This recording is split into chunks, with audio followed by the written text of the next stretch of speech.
episode 47 of the Endless Backlog Podcast, your number one amateur hour podcast, as told by me, your host, Gagan keeps saying, hope all is well where you are. Joining me today is my fellow New Yorker, Benjamin Minkoff. Gagan, fire on two. Gagan, fire on two. We're not firing, no. No longer listening to you with numbers anymore. Fuck. Yeah. So you ruined it. You ruined all of it. These voice commands don't work. Wow. Really, guy? Really? Really? I was gonna give you your opening on your... How's your day going, Ben? It's going alright. You enjoying this? But yeah. Good. Yeah, we're recording this on the 1st of March, and after a fucking, snowy-ass February, we got more snow in March. It just never ends. Yeah. But it wasn't that cold, so it was kind of alright. I didn't have to drive anywhere, at least. So yeah, it must be nice. I was out there. It was pretty freaking cold. Lately it's been really aggressively cold, though. This is an absurdly cold winter for us, wasn't it? If I'm not mistaken, it's one of the coldest winters in 70 fucking years or something insane like that. I know February in particular was very cold. Yeah. I don't know. I mean, there were days when I got in my car said it's 1 degree outside. You get... I was just the fuck out, please. I think I made that comment on the last podcast, which... At this point, it's all a blur to me. At least we're not Boston, right? Yeah, fuck Boston. Shitty-ass Those Boston. guys got screwed. Yeah. Oh, yeah, they got it really bad. Got 6 feet of snow in 10 days or something? My bad, Boston. Your sports teams can suck ass all they want, but do not wish that kind of snow on you guys. That shit is lame. Fucking garbage. Also joining us hasn't been on the podcast, and I want to say at least a year now. Could have been. Brian Markheim. Hello. How's it going? You may know Brian if you actually subscribe to our YouTube channel as the homeboy who plays Earthbound and did that Donkey Kong video with me. That has been a while. Yeah, that was a while. We really need to do some more of those. Yeah, we might need to look at some of that. I was gonna say, didn't you know Earthbound turns 20 years this year? Wasn't it last year? That was 20 years? No, it turns 20 this year. No? Oh, man. Oh. In America, it's a 1995 game, isn't it? Because that's 94 or 95. Yeah, that's the only release date that matters. America. I mean, that's true. It's not like it came out in Europe or anything. Yeah, So. I don't care what year it turned in Japan. How old was it when it came to this country? I'd probably put it somewhere around 20 years. I mean, yeah, either way. 21st is a good number, too. It can legally drink now. Yeah, Ness can go have himself a couple. Yeah, I use that as my excuse to play 1994 games Yeah. I actually don't know 1994. I want to say Super Metroid is 1994, but I might be wrong. That does seem about right from Super Metroid. I mean, yeah, I think so. Yeah. Anyway, the game plan for today's podcast is to talk some Bayonetta, because initially it was because Chris finished up Bayonetta 2. And I wanted to do a whole podcast on the greatness of Bayonetta. Mm-hmm. She's now 2 games into her existence. Both of them are fucking excellent. Neither of which have been played by my boy Tom Towers, which is really just that's infuriating me. That's disappointing. He what are you owns doing, Tom? a Wii U. He can play both games. Not only, yeah, he can play. No, honestly, if I'm not mistaken, in Australia, I don't think it released as a double pack at a reasonable price. Really? So I thought it did not territories. Yeah, but Australian game prices are absurdly bullshit. He tells me the prices they have to pay, and I'm like, get the fuck games are $100, right? Yeah, something insane like that. Of all the games that would be worth it, though, isn't Bayonetta worth it, Tom? I think it should be. He also hasn't played Wonderful 101 yet, but it's really letting me down. And I'm like, there's no way those games are not up your alley. There's no way! I was like, you like fun? Those games are fun? I don't see the issue. Astoundingly fun. Yeah, so... We'll get into that in a bit. I mean, let me put it this way. He is in my camp of Antichamber was the best game of 2013, and Stalker's the best FPS of the generation. Oh, man. There are two people like you in the world. It's like looking into a mirror. Yeah, he's like, I don't know. There is one game he, like, absurdly adores that I'm pretty sure I don't like. We both regret our Bioshock Infinite reviews a little bit. Like, we both admit that we personally had fun, and he's super upfront about the fact that, like, listen, I'm not apologizing for being a graphics whore. That game looks beautiful, thus I had a good time, right? Yeah. But we both go, man, we gave that game a little high of a score.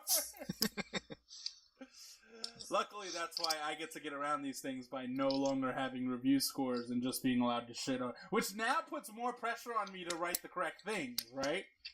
This is where, like, Towers has always been ahead of me. His shit is always so detailed because he gives you, like, a fucking thesis, right? Yeah. That, like, he technically tells you everything you need to know about the game, good and bad, right? Yes. Whereas me, because Ben always forces me to write more consistent and compact, I try to get more to the main point, you know? Yeah, and I think then, that's good. Yeah. I'm brevity is the soul of wit kind of guy. Comes to writing. Yeah. Also, he gave me shit lately because on the Resident Evil 4 podcast, I called the, this is like the longest like bullshit opening we've ever done for a podcast or whatever. Keep going. Keep it going. Yeah, might as well.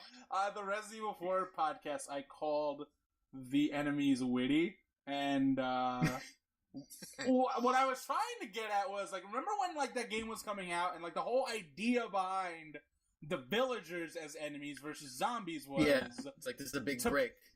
Yeah, like, this would be separate. Like, suddenly these enemies are scarier because they think, right? But really, they're just big fucking dumbasses, right?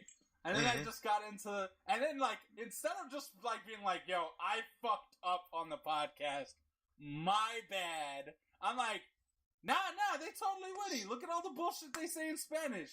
Mad wits. Mad wits. He's like, what, that's Spanish gibberish? I'm like, no, they call him asshole and stuff. And the dialogue between Sadler and Leon. Yeah, Sadler's real witty. Yeah, he is. Writhe in my cage of torment. Yeah. Oh see? Man, they're writing stories about that line. Yeah, it's wax poetics up in this bitch. So no, this is getting kind of heady, man. This is maybe a little too much for me. So many ways Resident Evil 4 is great. Yes, Resident Evil 4 is fantastic, and speaking of which, at this point, we're just gonna make this opening of the podcast whatever the fuck I want to talk about. Yeah, I was shooting the shit with Frozen Liquid on Twitter, right? One of the guys who used to post on our forum. Yeah, New Zealand bloke. Yep, late moron, and he said that He says we talk about Resident Evil 4 the way IMDb and Reddit pimps out, what is it? Oh, Christopher Nolan? And I'm like, whoa. Whoa. Like, Resident Evil 4 is, like, legitimately excellent in its medium. Christopher Nolan made The Prestige, and that's probably, like, and Memento, as far as, like, his actual, like, really good flicks. Like, I like The Dark Knight. I like, what is it, Inception? Yes. Like, they're fun enough to watch. I wouldn't go out of my way to argue for them as like some great example of cinema or some shit. But like, everyone loves Resident Evil 4. Yeah, well, everyone. That's true. He makes apologies for it, and then we got into some weird thing where he thinks Doom 1 was better than Doom 2, and I'm just like, like no. No, like this is way too much of a liking the original. This is hilarious because we're gonna contradict this later. We're gonna get into this a bit. This is way too into this like whole let's give all the respect to the original game because it was first, while completely ignoring that there are examples of sequels that do things better, like by a lot in Doom 2's game. But that's neither here nor there, nor is that goddamn truck. We need to get into this fucking podcast before Sure. sidetrack this. Like, I'm already waiting for Phil to listen to this podcast. This is like the third straight one I haven't had him on, where he just goes, "Oh my fucking god, why did you waste 17 minutes of just bullshit?" Did you guys record by the side of the road? What is this? Well, we started recording before we started the podcast. Yeah, that is true. It's only been like 10 minutes, maybe, at most. Yeah, I guess. Yeah, Just the I'm stuff just people looking. crave. Yeah, well, he might not hear the. Well, he wasn't gonna hear the truck because I was gonna edit that shit out or edit that shit down. But because we keep running into this problem where we mention it during podcasts, I can't take it out now. Cause I like the truck.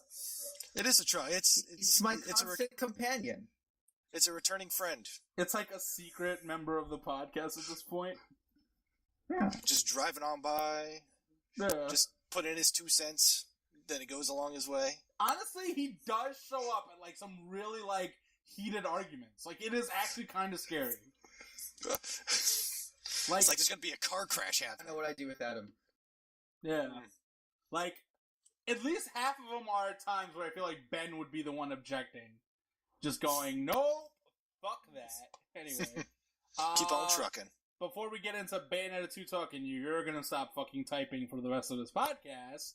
Both of you. I'm not. He knows. Anyway, Ben wants to talk about a game, and then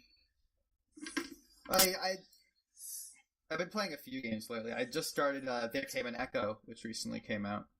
And that's what I started getting at with the voice commands. I played it for a little while.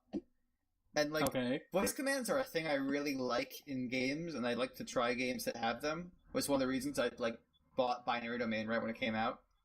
It was like, oh, this game has voice commands. I can command people to do things, and do squad command stuff. At Binary Domain, there wasn't a lot going on with it, but it was still kind of cool.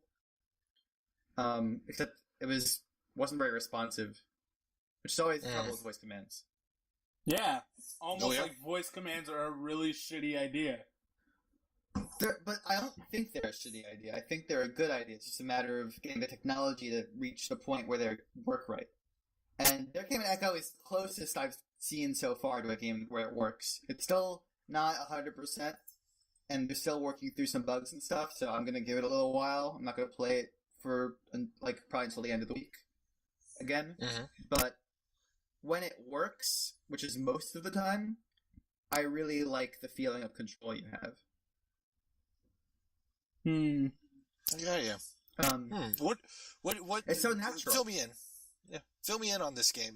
I know. Okay, voice commands. What's the game about? All right. There Came an Echo is made by Iridium Studios. They made Sequence, which is a sort of a rhythm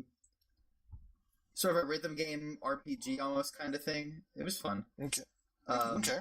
And I got that, and I backed this Kickstarter for it. And the idea is sort of like there's sort of this conspiracy story set in the future where you are playing as this sort of voice in the sky who's helping to protect this coder who invented this algorithm this encryption algorithm that keeps things from being discovered. And some people are after him because they want to break the algorithm and use it for something evil. It's hard to tell yet because it's really early in the game.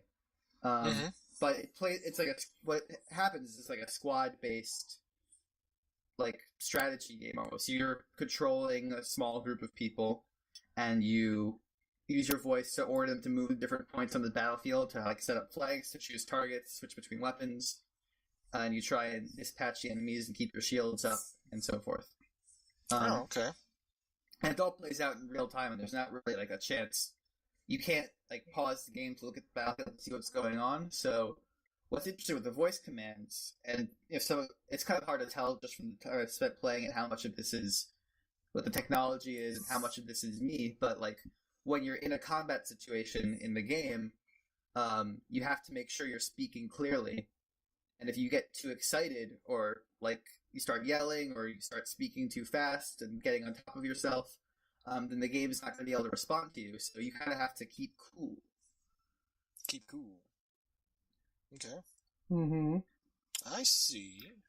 And the voice commands are really customizable, and I haven't really thought of ways to use that yet. You can change the name, like what you can call your squad, like by their names, or you can call them some custom thing you want. So you can name someone Lizzie McGuire if you want to. Oh, fun. Command Lizzie McGuire what to do something. Lizzie McGuire, roll out on 2.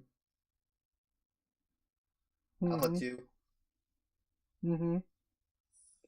Whatever. Not sure what to do with it, but I like it so far. And I want to play more of it, once I get the time. Alright. If I let you guys talk about Monster Hunter, can you guys keep it somewhat concise? Okay. Because let me be clear here. I do not hate the game yet. That's a good starting point. Okay, not hate it yet. Yeah, I played the tutorial stuff. I did the hunt or 2 with you and Brian. Mm-hmm. Troll Brian, not this Brian. Yeah. Different Brian. And I'm not bored out of my mind or anything. I'm not hating anything. I just have not adjusted. I have not found a comfortable footing with the camera and the controls yet. Mm-hmm. But I'm not ready to write them off because I'm of the opinion that a player can adjust to a game. Yeah. Just because the controls are, first of all, not perfect, doesn't always mean they are bad, right? Like, Resident Evil 4 does not have perfect shooting controls, in my opinion.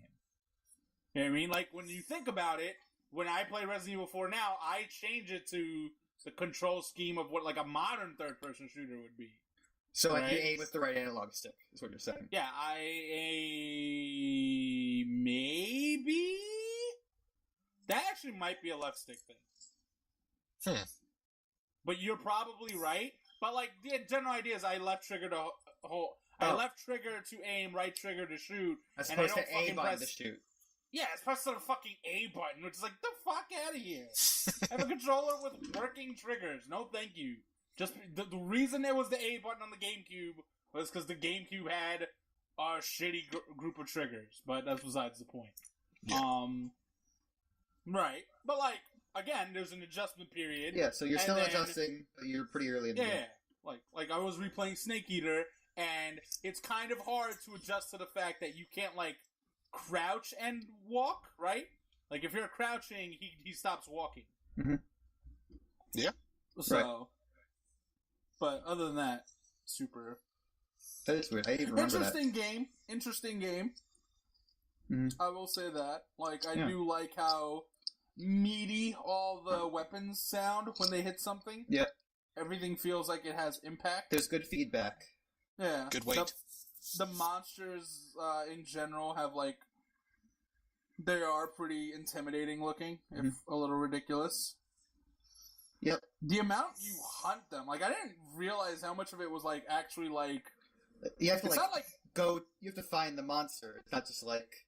Yeah, and then you gotta, like, keep pace with it, because you might lose it. You gotta track it.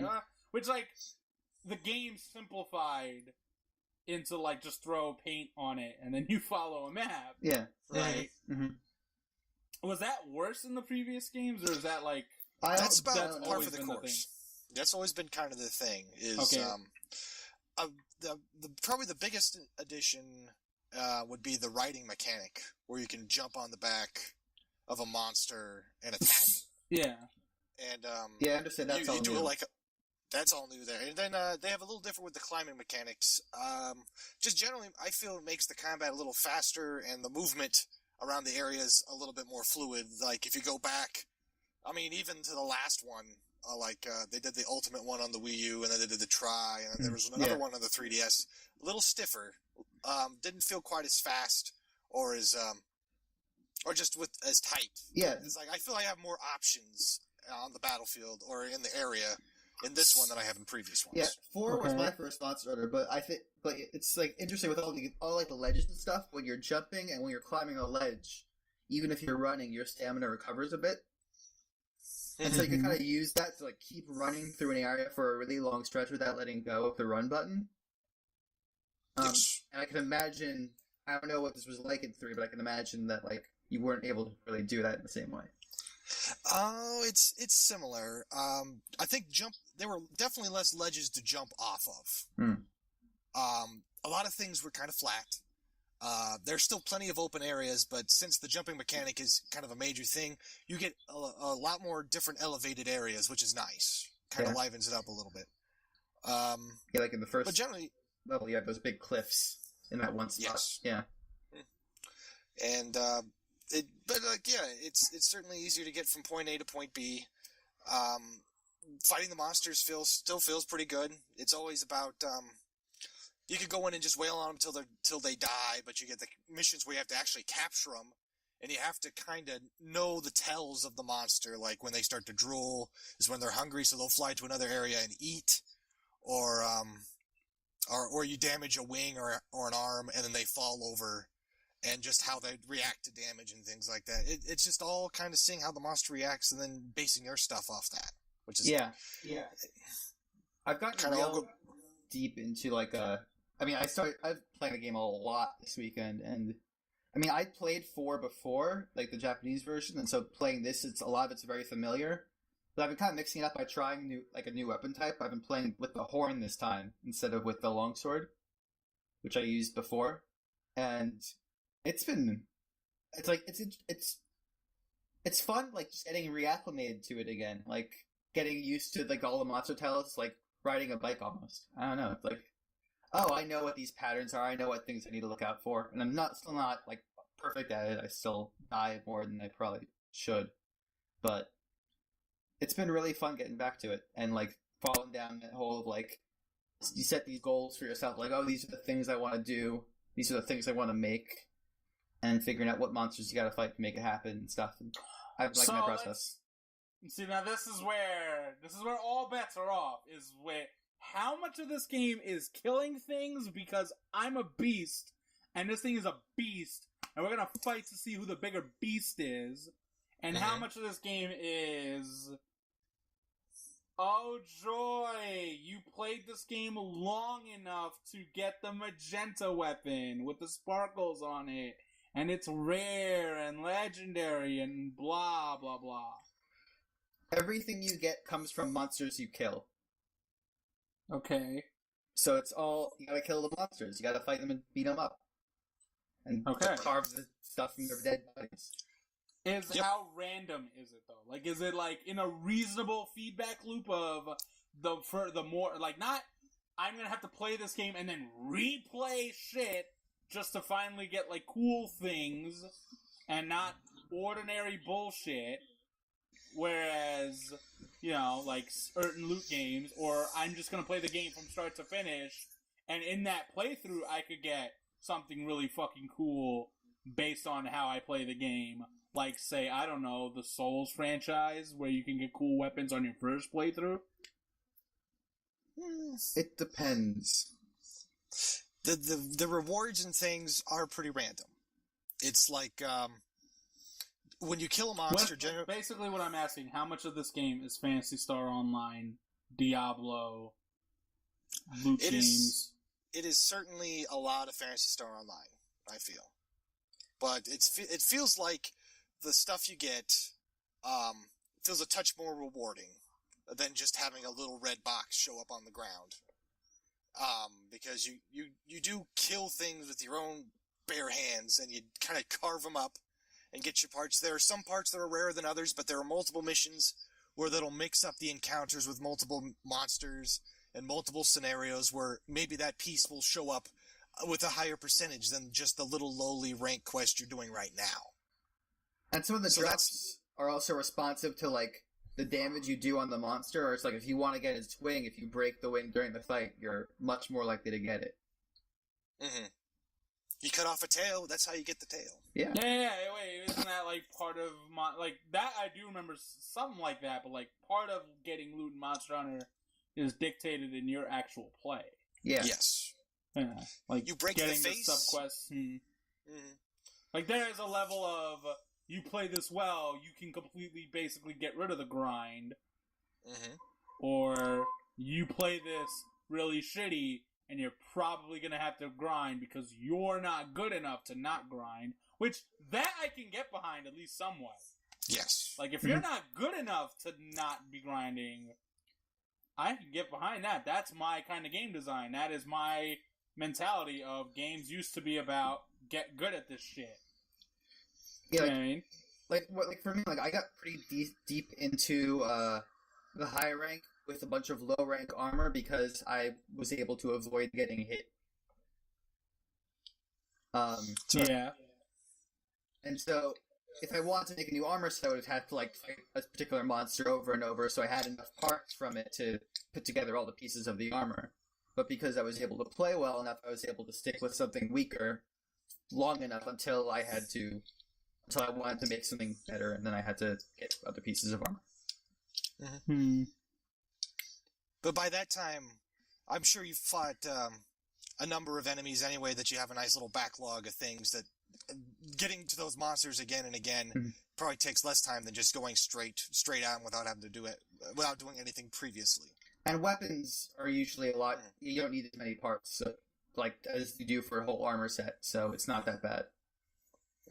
You know what game has, like, fantastic combat mechanics that are, like, fluid and fast and didn't take 4 games plus, like, a bunch of, like, re-released enhanced editions to get it right? I don't know. What game is that, Gagan? Bayonetta, a game by Platinum Games, a 2010 masterpiece as far as I'm concerned. One of the absolute best action games on the Xbox 360. One of the absolute best games, the best game on the Xbox 360 as far as I'm concerned. The reason I don't say PS3 is because as good as the game is on the PS3, it is a bad port. It's a bad port. It is a compromised version of the original Bayonetta, but I think it speaks volumes to how good Bayonetta is, that Bayonetta would still be one of the better games on the PS3. Like, at, 30 frames and fugly loading Less times. Like, than 30 the combat frames. yeah. Oh. Well, I think they fixed the frame rate, you know? Like, I remember right, like, the game's been patched to at least, like...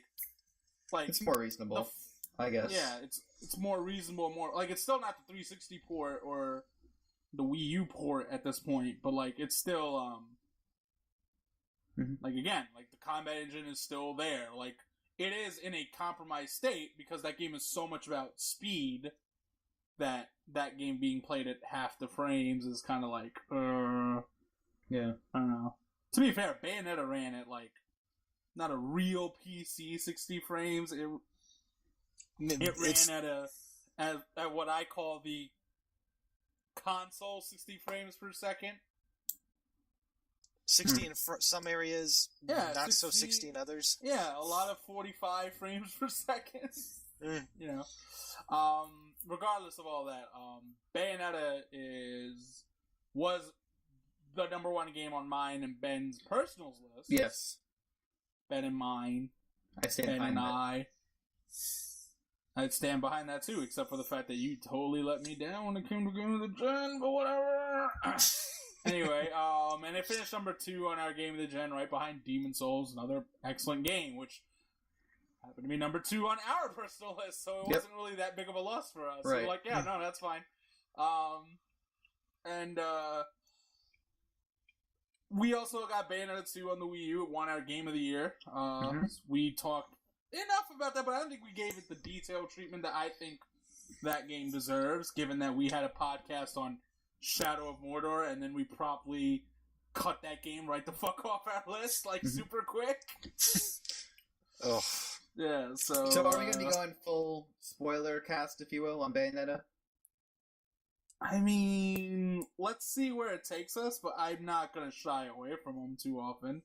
Yeah, okay. Like, I'm not going to go out of my way to go, remember that time? Because, like, I don't really remember the Bayonetta story ever.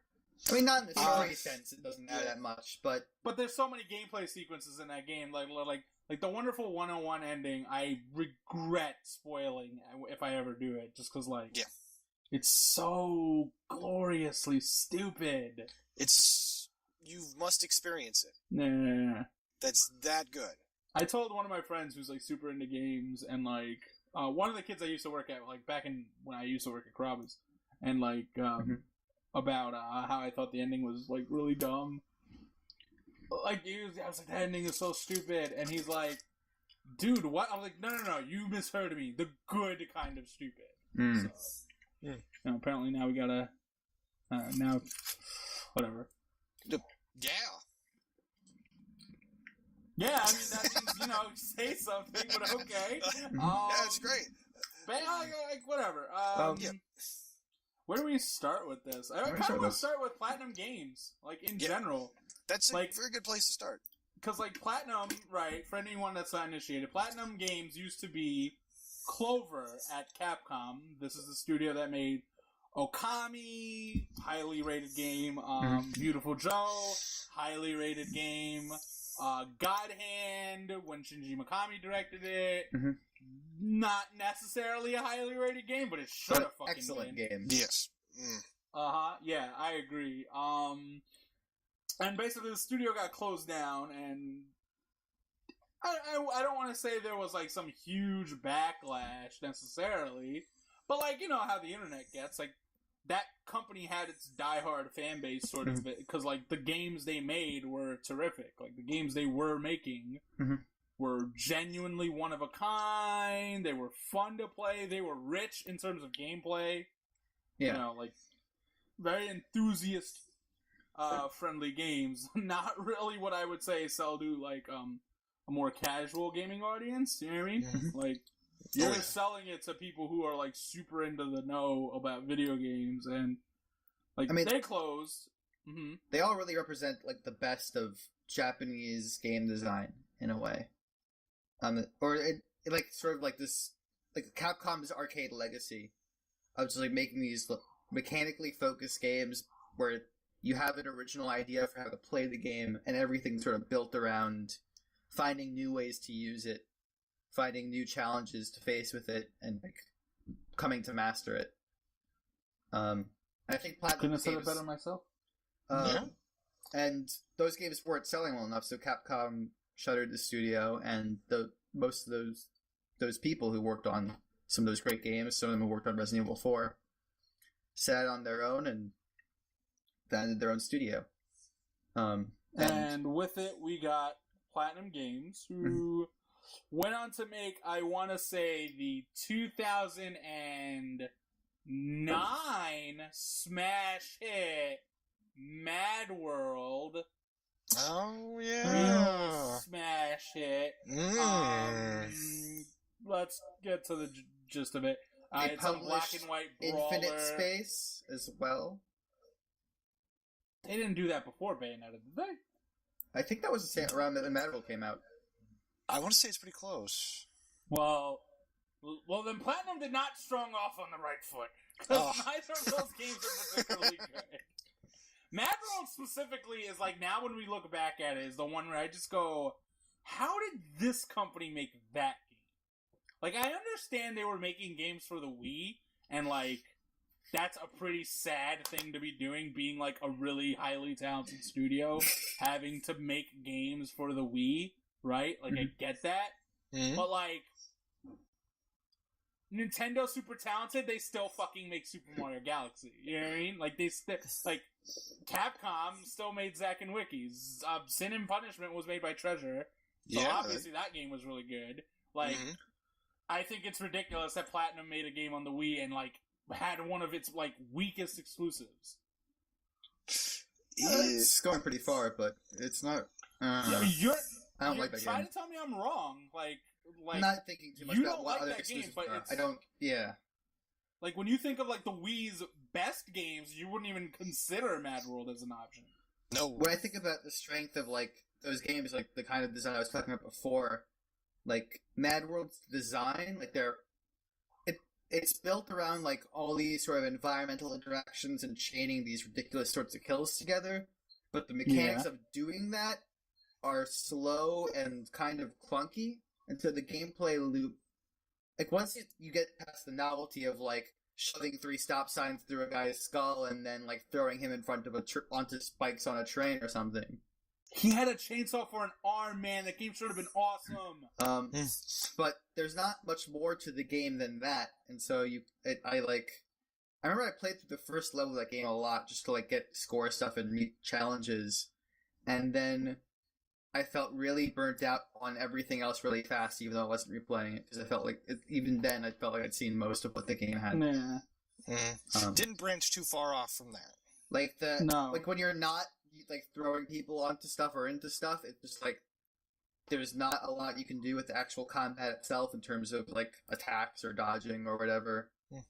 And this is like, again, largely people who made Beautiful Joe 2, and God Hand. 3 games with excellent combat mechanics, interesting combat mechanics with like plenty of options at your disposal for like player expression. And then you have Mad World, and it's just like deeply flawed, repetitive game. It's not all that interesting. No, it's got the spectacle down, but other than that, it had style though, man. It had such style. A lot of times you just can't get by with that black and white, and they got by with, and it looked. I mean, unlike anything else. Style. Yeah, exactly. Yeah, like that was really cool. I thought the soundtrack was good. It was unbelievably crass.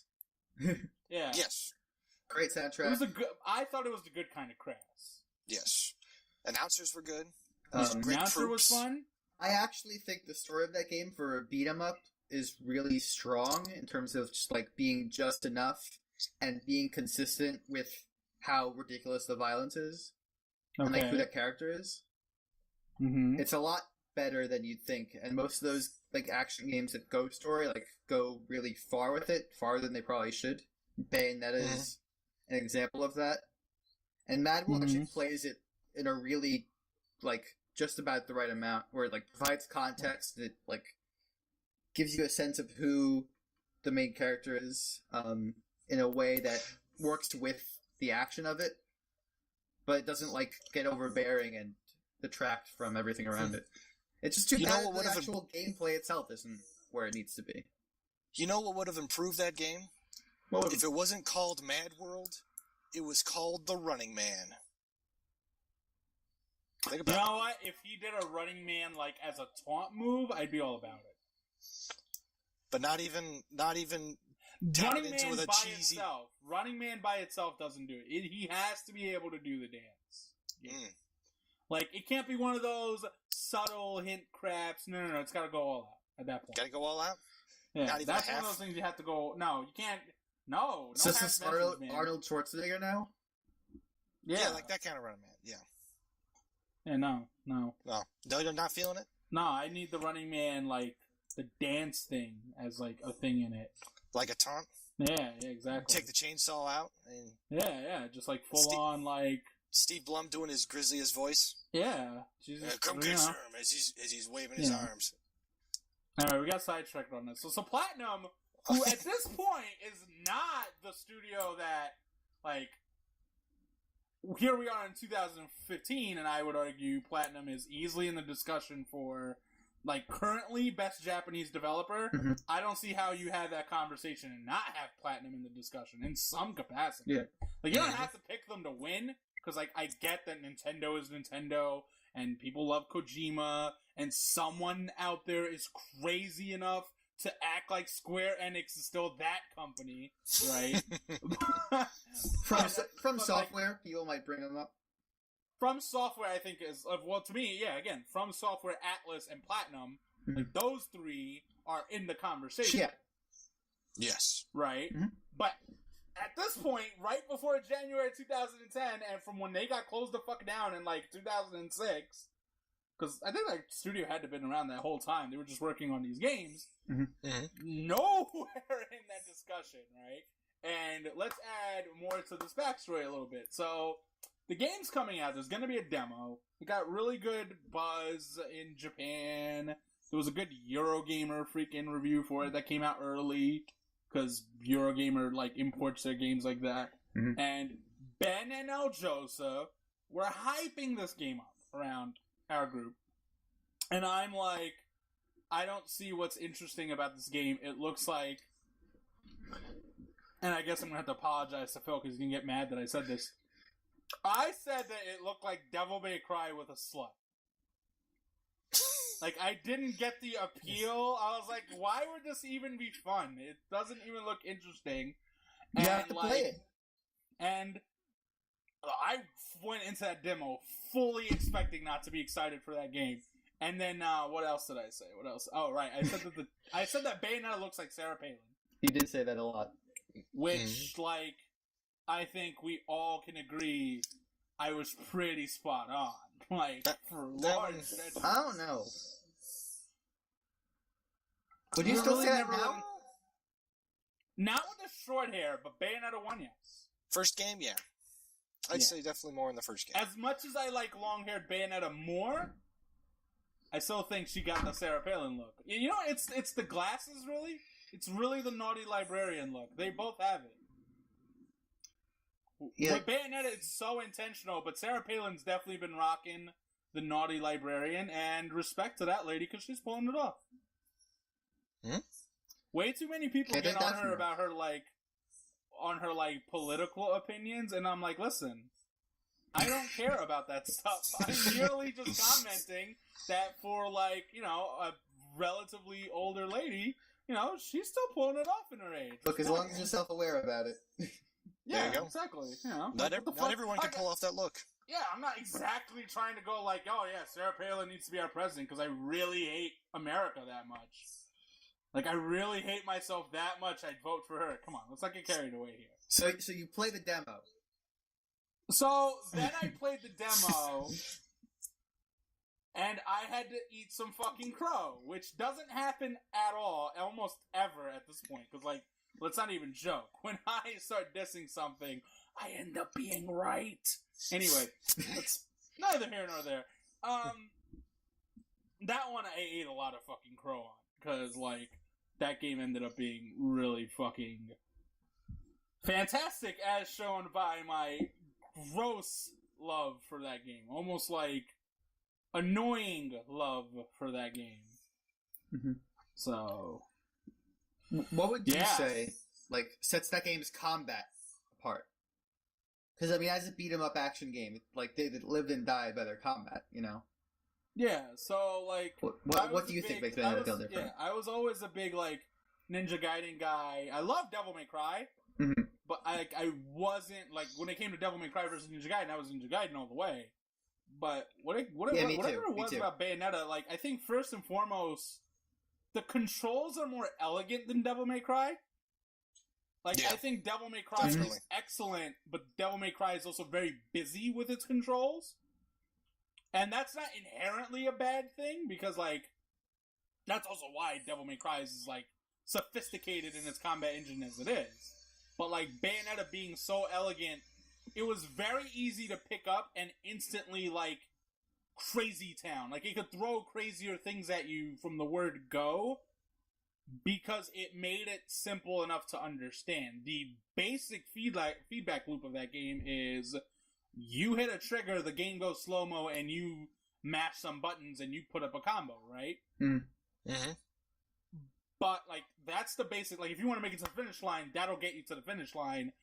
But if you want to play that game right and get the S ranks, or in this case, the platinums, don't get hit.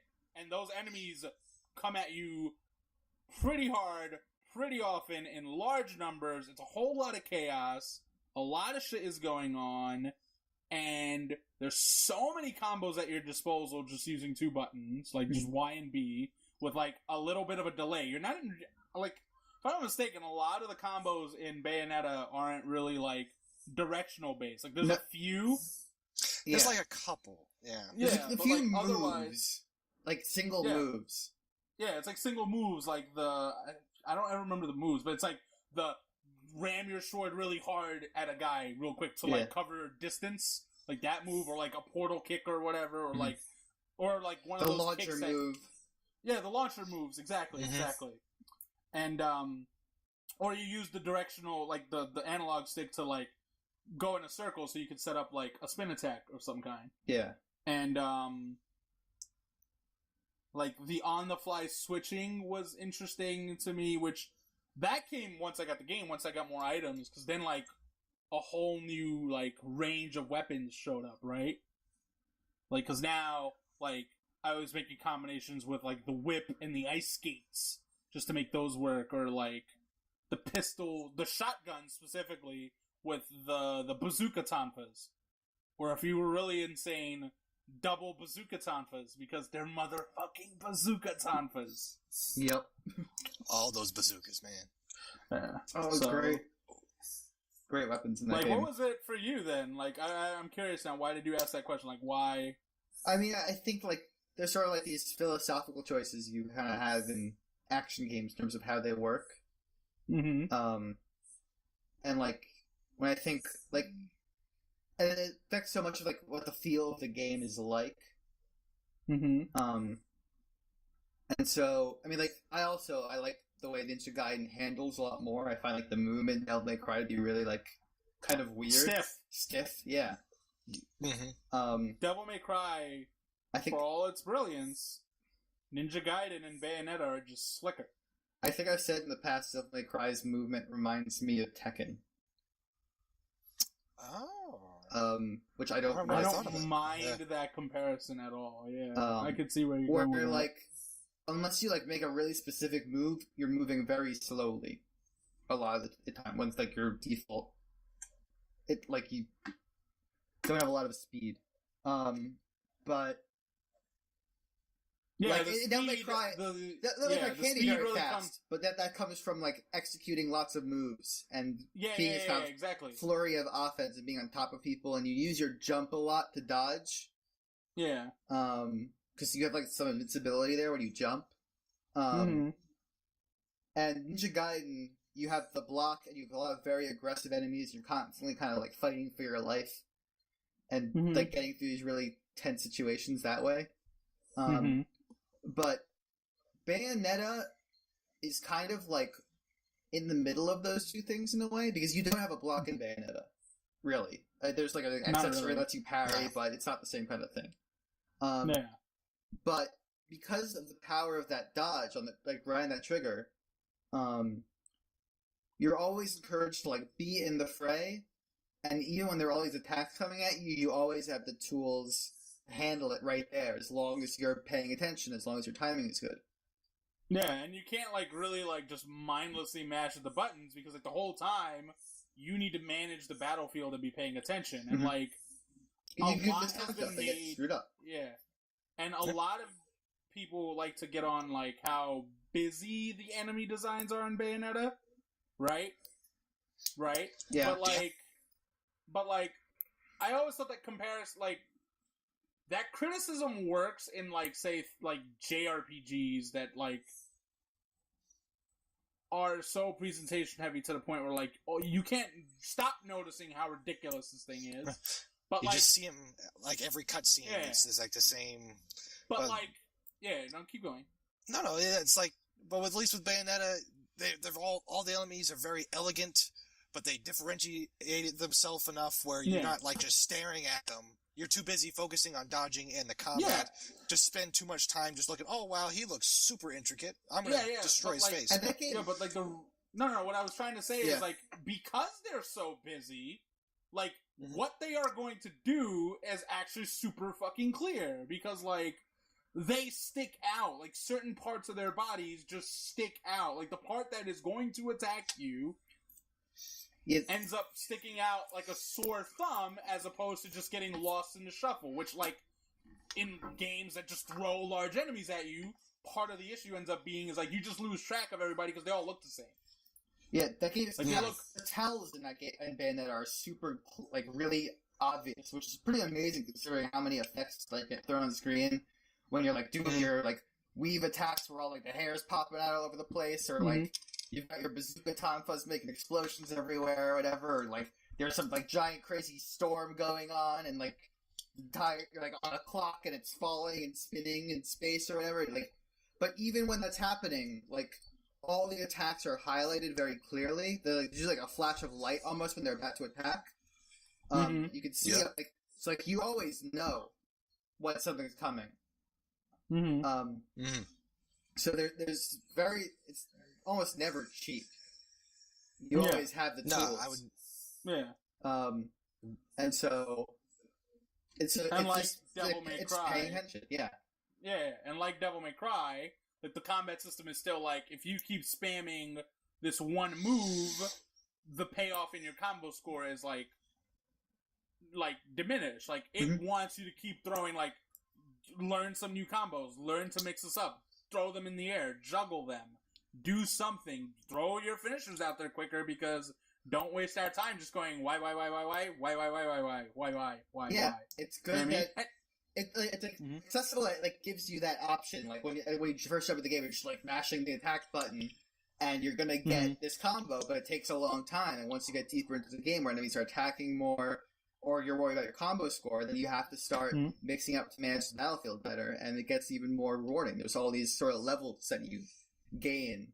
Yeah. Like levels of understanding of the combat system. Yeah. It's really like awesome. And like it's not like super like rock paper scissors about it, but like then the different weapons themselves, like I think a harder thing for beat 'em up games is usually trying to make alternate weapons and then making them good and then fun at the same time, and then like making them feel useful as opposed to just like this thing I'm using, right? Like I know, like Bayonetta's case, Ninja Gaiden, for example, I used the Dragon Sword almost the whole way through. Ninja Gaiden 1, yeah. Yeah. Because like the nunchucks weren't really practical for a lot of things. The nunchuck for Ghostfish. Yeah, like you use it for Ghostfish, but like the regular enemies, you were basically like selling yourself short. I want to say that game also had a lunar staff. It did. Yeah. Or Ninja Gaiden Black did, yeah. Yeah, Ninja Gaiden Black did. Well, Ninja Gaiden Black's lunar staff was great. Pretty good. Because the lunar staff is great. Anyway, but like they added dual swords and like Ninja Gaiden Sigma, for instance, and it just wasn't very good. There weren't a lot of moves to it. Like half the time you were like, again, why use this when I can use the Dragon Sword? And like, in theory, a lot of people are gonna say, why did I use anything else besides the main katana, right? But like, the whip was excellent against flying enemies, and anytime you had to do mid-air battles, right? Yeah. Like, it was terrific for that, and it created a variety of combos that, if you knew how to launch people correctly and efficiently and knew what your tell was to launch people, now when you launched them, you can use the whip on them, because you probably, like I said, had a whip set. And then like, you could pull up to them in the air. Like, yeah, exactly. In a weird way, it was like the Devil Bringer, which like made DMC4's combat interesting. You know, right up until that game became less interesting. And and like the bazooka tapas are of course like really powerful weapons, and created this like glitch that cheating no good sons of bitches used to beat Gagan on the leaderboard score, because otherwise Gagan was totally holding his own in terms of getting high combo scores. Having to use a glitch? That's scrub mentality speaking. That's not scrub mentality. That's scrub mentality. One of us deflated footballs and the other one went in pure. And it's in the game. It's in the game. It's in the rules. I don't know. Sure, that's what they said. Know. If you want to beat me, then use it. What's stopping you? Oh man, it's okay. What did I? Oh, I'm glad that I had integrity until the end. But no, you went out on your own rules, Gagan. You're like that guy saying no throws in Street Fighter 2. Just use the throw. That is completely different. The throws are totally part of the game. The Kilgore throws glitch are not glitches. It's part of the game. Yeah. Kilgore glitch. Oh, I don't wave dash in Super Smash Bros. Melee because I'm special. It's part of the game. Wave dashing is a part of the game. They're not even comparable. They're not even comparable. So it's the Kilgore thing. They're not even comparable. They could have patched it out if they didn't like it. No, here's the difference. They could have patched it out. They didn't do it. Time out. Here's the difference. the wave dash or something like BXB in Halo 2 added to the depth of that game, whereas the Kilgore glitch, if anything, brought down the skill floor of getting high combo scores in Bayonetta. I didn't say it was a good glitch. So, there you go. One of us had integrity. Alright? It's there. I'm just whatever. Oh. Anyway, point is, like, Bayonetta does really amazing things with its combat engine. Like, it's fast, it's fluid. The evasive mechanic is one of the best defensive mechanics in the entire genre. Because, like, as you said, Ben, like, it doesn't take you out of the action, and it rewards aggression. Like, it keeps telling you to play aggressive. And in fact, like, it forces you to be aggressive against really aggressive enemies after a certain point. Because, like, being conservative gets you killed in Bayonetta, usually. Yeah. Gotta go for it. It doesn't help you. Yeah, and, like, the whole point of the scoring system, of course, because it's Platinum, is completely uncompromising. Like, it is very straightforward. You want a Platinum, don't get hit. You get hit once, you're not getting a Platinum.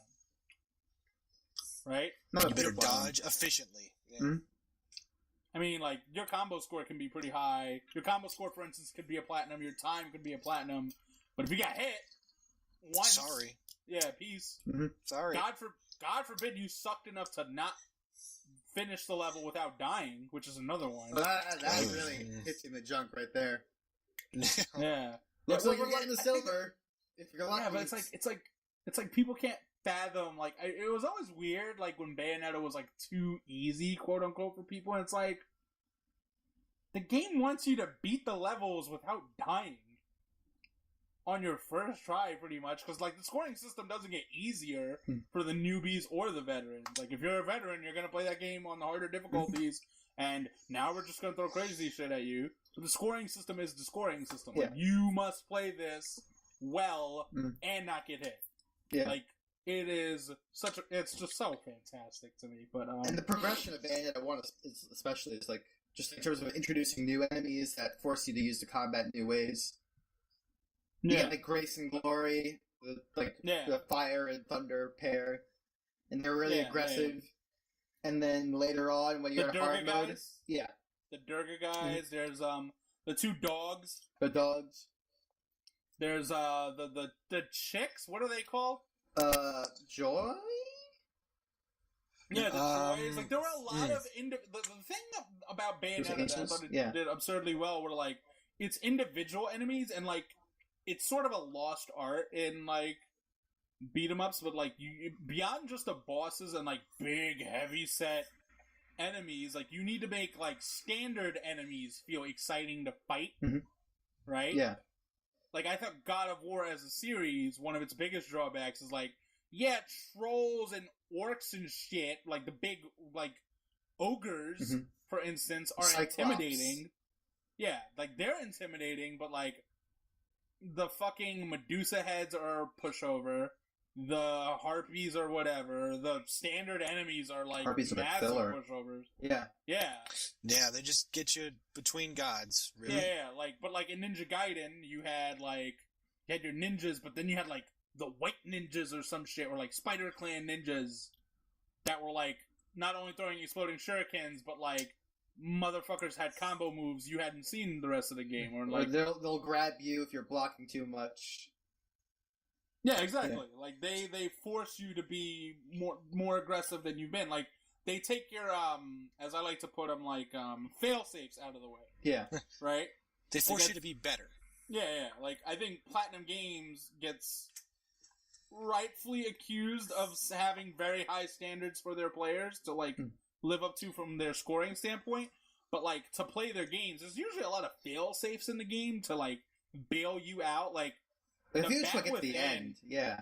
Yeah, like, I was gonna say, like, Bat Within, for instance, is, like, a move that, like, improves the dodge time for you. Like, now, you don't have to be very specific within your dodge. You can almost get hit, technically, but if you hit the dodge button as you got hit, you'll be okay. It counts as a dodge. Yeah, like, you'll be okay, because Bayonetta turns into a flock of bats, and, like, boom, you go on from there, and, like, Revengeance, for instance, is an entire game built on its parry, but what's lost to people is that there's also offensive-defensive, which is the game's version of a dodge-offset. Well, fuck, motherfucker, we didn't even mention dodge-offset! Yeah, that's, like, one of the layers of being good, where, like, before, like, you think, at first, it's like, oh, when I dodge, I interrupt my combo, I can't keep comboing anymore. But it's not true. You can just keep going.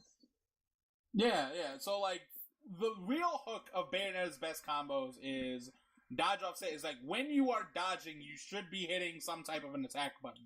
Usually the last one you've been hitting, that's always you just like keep holding it.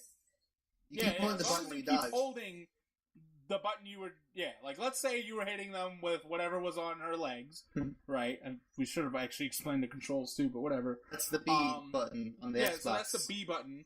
So that's the B button. You hold B while you're dodging, and that keeps your combo going instead of actually bringing it to a standstill. And, like, from there, you can extend the combo a little bit more, and there the combos actually get even more elaborate now, because, like, you usually end up juggling them or, like, setting her up for new animations that aren't there when you're not doing dodge offset combos, right? And so then you can get to those, like, finish points at the end of the combos, the Wicked Weave attacks, where, like, she's summoning some demon to, like, punch something or kick something or whatever.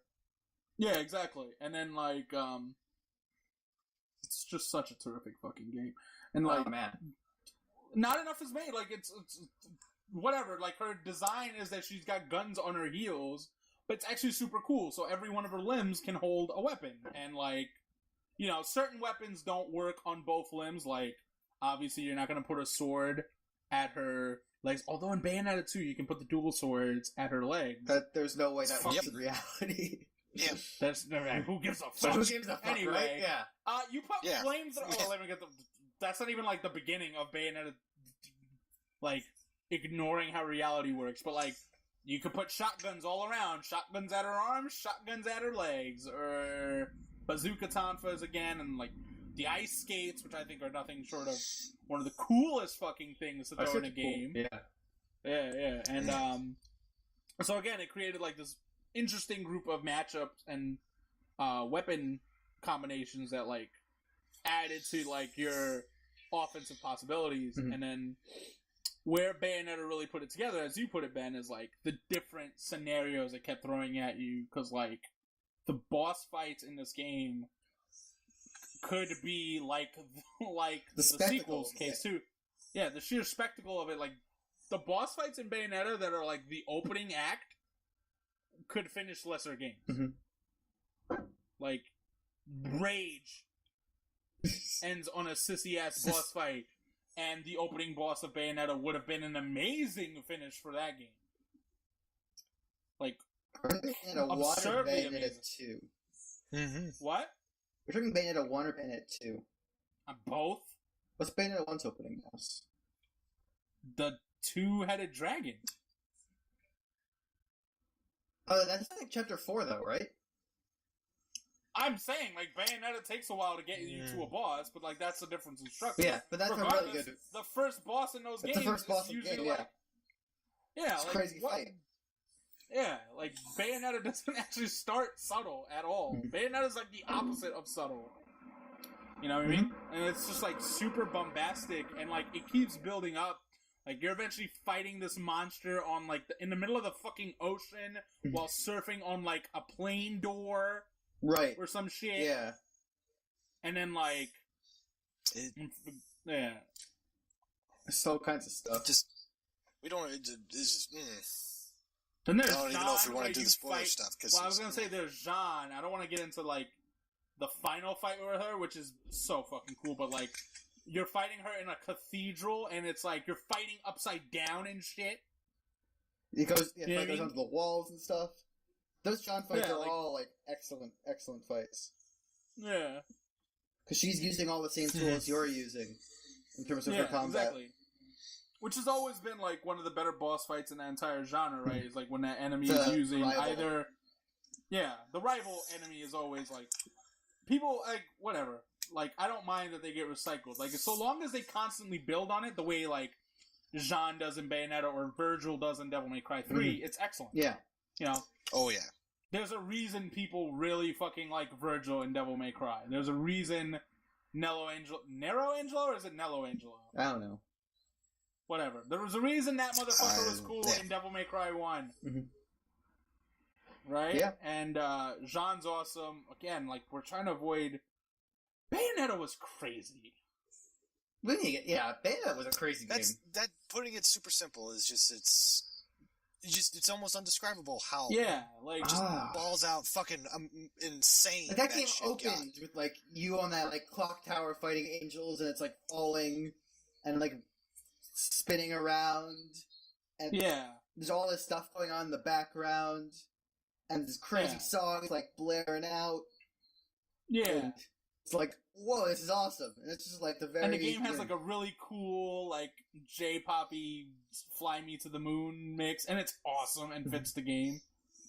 Yep. And then, like, the thing, like, with most games that are, like, super fucking crazy, like, I love Saints Row 3rd, right? Mm-hmm. But, like, one issue for Saints Row 3rd is because it throws so many crazy things at you, it doesn't actually escalate after a certain point. It sort of, like, just becomes, like, homogenized and it's crazy. You could say that, I guess, yeah. Bayonetta sort of has a beginning point for its crazy, and then it destroys the Richter scale by the end. And it's like, because, like, there is sort of, like, an idea to the pacing in that game. It does keep getting bigger. As you get closer to, like, the center of Vigor capital. Yeah, eventually she's having buildings thrown at her. There's a fucking space harrier segment. Let's talk about that. Hey, I didn't say everything Bayonetta but does there is was great. one of those. Yeah, but like that's part of the. It's also part of the crazy of Bayonetta. Like that's part of the game. We're space harrier now. What is it? Outrun? Yeah, Outrun. Afterburner. Or Afterburner. Afterburner. Oh yeah, Afterburner. Well, what's the motorcycle game called? That's Afterburner. Wait, no. Wait, not that one. Hang On. What's it called? Hang On. It's called Hang On. Hang On. No, so we're Hang On now, and then we're moving on to Space Harrier meets Afterburner or whatever. Yeah. And like, it's funny that in a generation where like a few games get ripped on for recycling bosses, Bayonetta not only recycled bosses, but did it in a way that didn't take away from the experience, because they're usually very different fights. Like the patterns are different. Yeah. The patterns were different, and they weren't drawn out. Changed.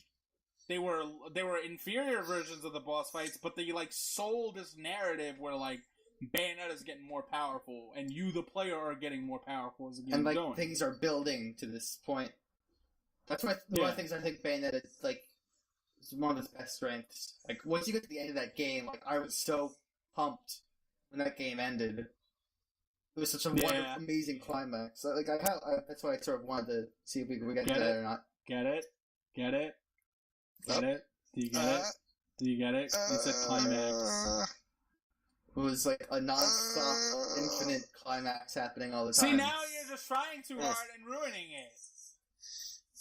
It's almost like, you're one of those assholes who like says a pun and then tells people like, "Do you get it? Did you get it?" I don't know anyone who would do that. It's honestly monsters. Those guys are. I mean, it's a 2010 game. We should be allowed to talk it freely. Jubileus is so. I think if you want to compare the two games, Brian hasn't played it. Brian hasn't played the game. No, it's fine. Not the full way through, anyway. Yeah, you can spoil it. You I know what happens in Bayonetta. No, he's never finished Bayonetta 1. I finished Bayonetta 2 first. No. You have to beat. I know what happens. I spoil games all the time. There's an amazing dance sequence at the end. Yeah. It's way better than the dance sequences in Saints Row 4. And... oh, damn. It's like, you think the game's about to end because you beat Baldur, but then, like, you think he wins, and he gets on the rocket that's going to space, and then John's like, no! And she gets on a motorcycle, and the motorcycle goes onto the rocket, and then you're playing it. And then, like, and then you're, like, riding that motorcycle up against this, like, giant, ancient, mythical fucking god, right? And, like, you eventually yeah, after the god is throwing meteors at you and shit, while you're climbing this thing... You're riding a motorcycle up a rocket going into space. As it's launching. You got that point across, man. I was gonna say, then you free Bayonetta. I can tell the excitement in your voice. And then you sounds like you're out of breath. Oh my goodness. You fight this boss. No, you don't understand. You fight this boss, right? This, like, giant beast of a boss that, like, is this all-powerful fucking thing whose one of its attacks are it shoots motherfucking galaxies at you. Like, put that into perspective. Mm-hmm. How many, like, video game characters have had ridiculous fucking attacks? Like, ridiculous attacks. This one, entire galaxies at you. Like, that's its attack. And the boss is, like, remaking the entire arena around you as, like, you're progressing through the fight in different ways. And then you have to fucking punch the motherfucker into the sun. Into the sun. And then you have to guide it, like, into the sun. And then you have to beat up the giant, like, statue thing that's falling to Earth, and you just punch it a lot. Oh, man. And then, like, just when you think the game's over, it does the Platinum Games thing. Which is now a have to cliche, fight. but it hadn't been done before. Yeah. Well, now it's a cliche, right. but, like, now you have to play the game while you're watching the credits. And you're playing these sequences that, like, you remember and were fun. Yeah. And, like, you're kicking ass because you gotta add to your combo score because Platinum, baby, all day. Gotta get that Platinum trophy. And then the game finally ends, and you realize you played a game as good, at worst, as good as Devil May Cry 3 and Ninja Gaiden Black. Mm-hmm. Like, to me, I don't care. I've always said this. Like, I don't care what your three favorite action... Well, I don't know what your favorite action game of all time is, but the three games in that conversation are one of the two Bayonettas, Devil May Cry 3, and Ninja Gaiden 1. Anything else is wrong. Like, that's the beat 'em up genre. Sounds good to me. Unless like super into 2D ones like Streets of Rage 2, which I can get behind because Streets of Rage has awesome music. Mm-hmm. But when I think of the word beat 'em up, that's the 2D stuff always seems to drop to my mind. In a way, I don't know why. It's because you know what it is? It's this like weirdo you grow fucking, up with that 2D stuff. Mm. Yeah, I was like that too, but then like so part of the issue for me is like I started reading up on Aztez last year because we were gonna get that interview with Ben Ruiz. Like he agreed to do our interview for us, and like so when we were doing homework, I read his entire fucking blog on beat 'em ups, and like, it's like this elaborate thing.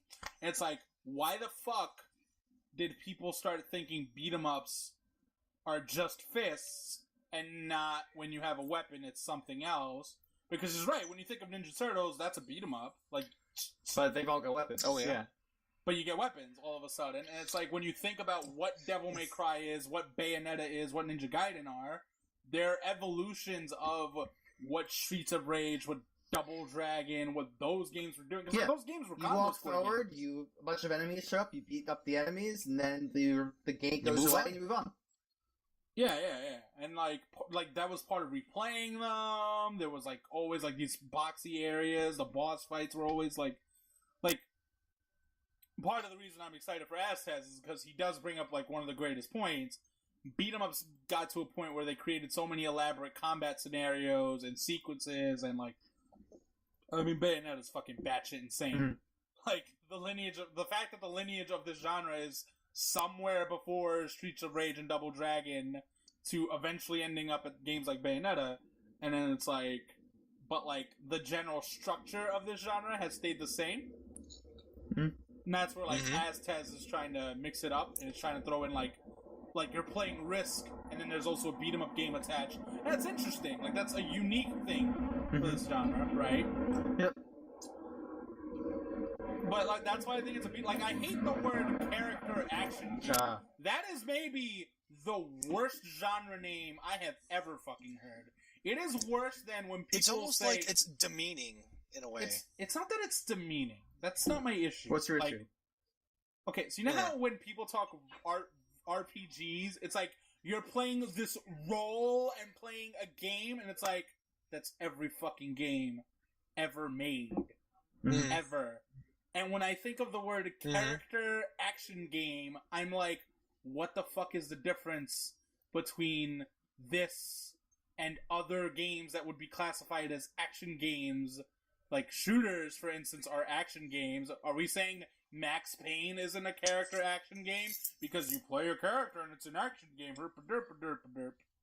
Like, it's such a stupid fucking wording. Like, Metroidvania, like, that's a stupid genre name, but, like, I get it. Like, it's very specific about what it's emulating. It is taking the game structure of Metroid and Castlevania, specifically the ones like Symphony of the Night. Character action game is just two bullshit words we put together and called it a day. Like, hack and slash, for instance, I was sort of behind, except the lineage of that word is that was a word used for Diablo.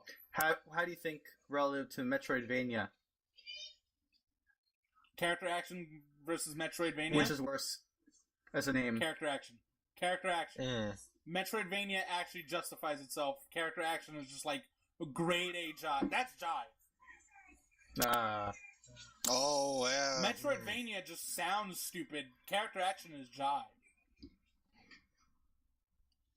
You know what I mean?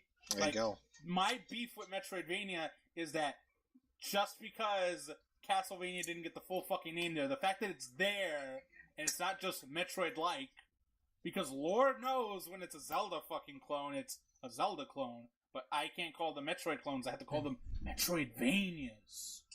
It's like Metroid did it. It's a Metroid thing. Fuck you. It is Metroid. And Castlevania is terrific, don't get me wrong, I'm just saying.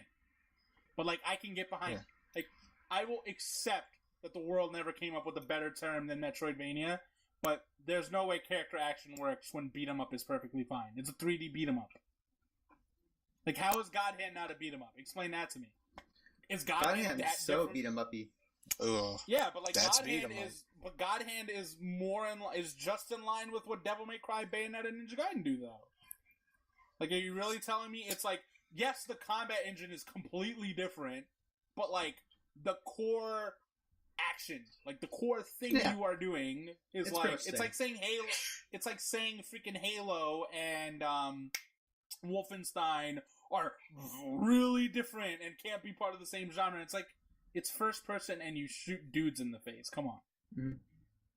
Like, how they go about their business might be different, but they're still the same genre. Like, let's not get carried away.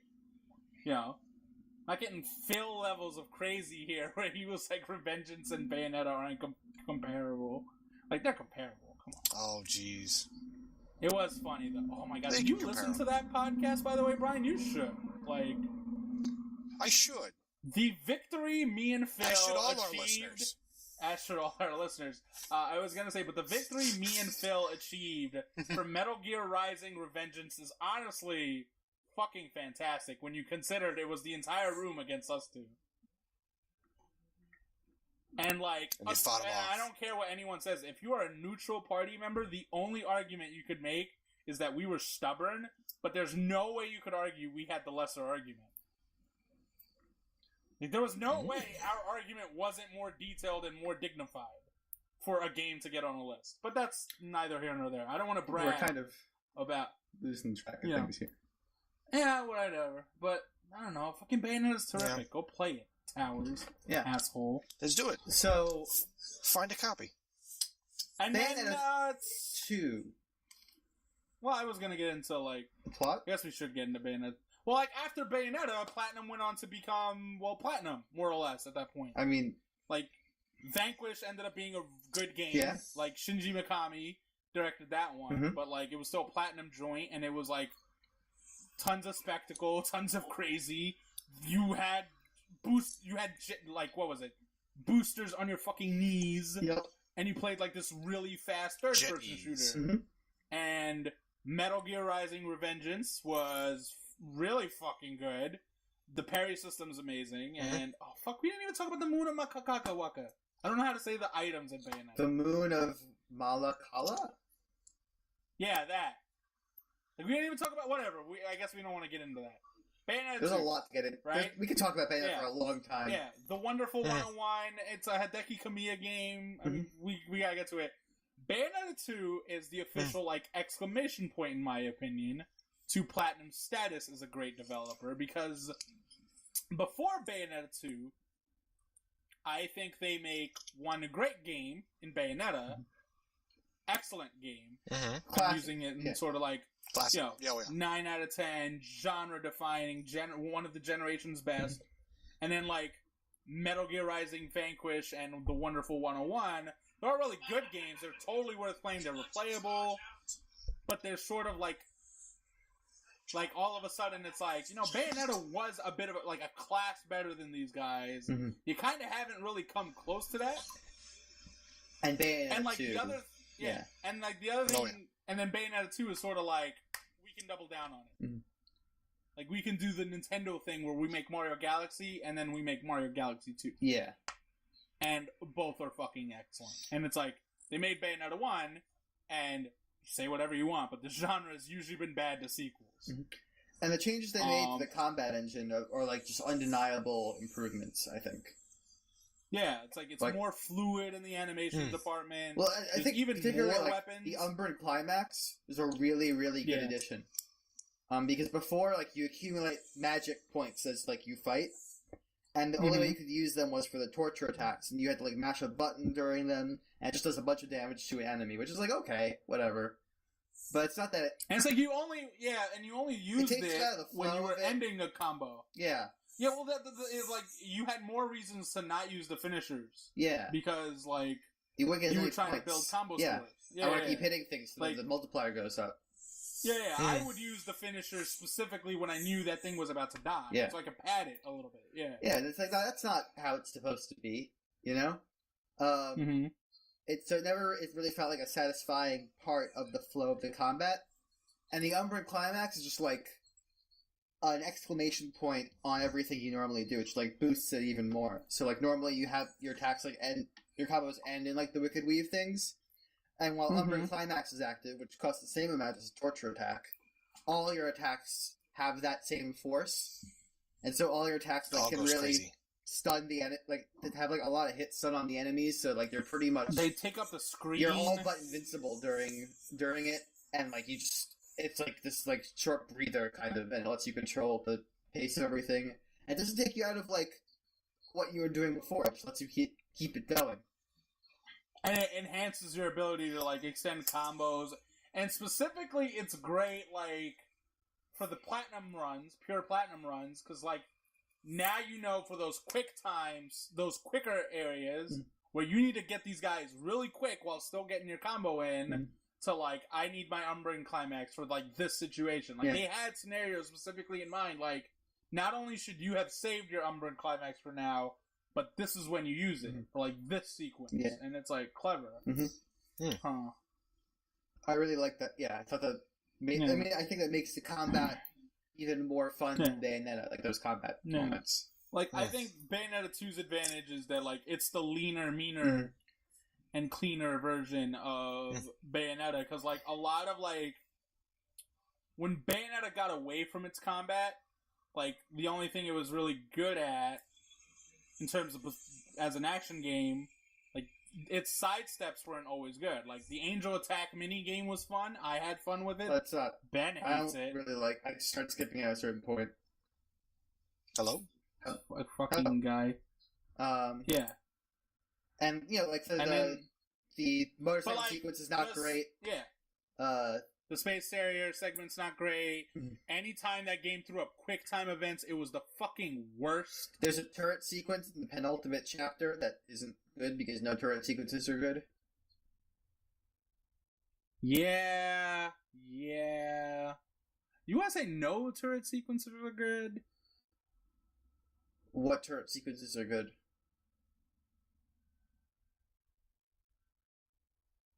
Metal Gear Solid 3. It's rails. It's fun. Is it fun? When you're doing a stealth only run, you just stun grenade people and it's funny. I guess that's true.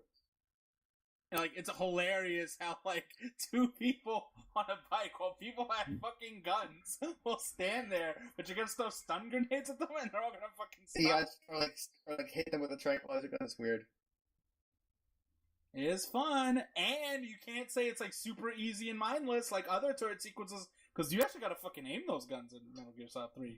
And, not with any reliable accuracy of I'm just gonna fucking shoot this thing wildly. Well, it's not really a turret, because you're using the weapons that you have. It's just a rail sequence. Okay, then what about the turret sequence in if you could use stun grenades from a turret, that'd be a totally different thing. What's wrong with Bayonetta's turret sequence? Because you're just firing from a turret. It's like not interesting. You're just going like that's true.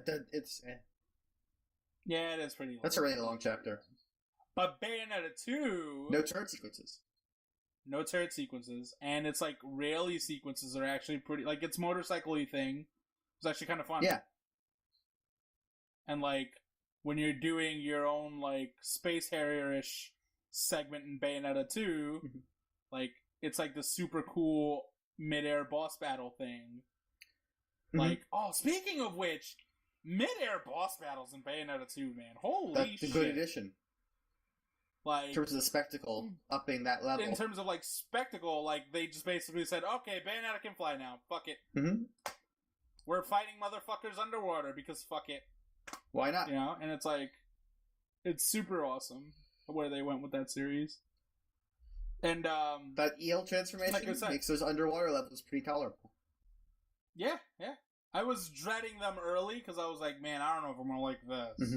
But then they became, and they're like so replayable now because of again that transformation. And then just the amount of bosses thrown at your way, like there's so many boss fights in Bayonetta 2. Yeah, like this is my kind of like if you're gonna make a samey sequel that doesn't really like change the formula, right? Because I don't think Bayonetta 2 does that. It adds to the formula, like it adds to the combat. It makes, but it is like,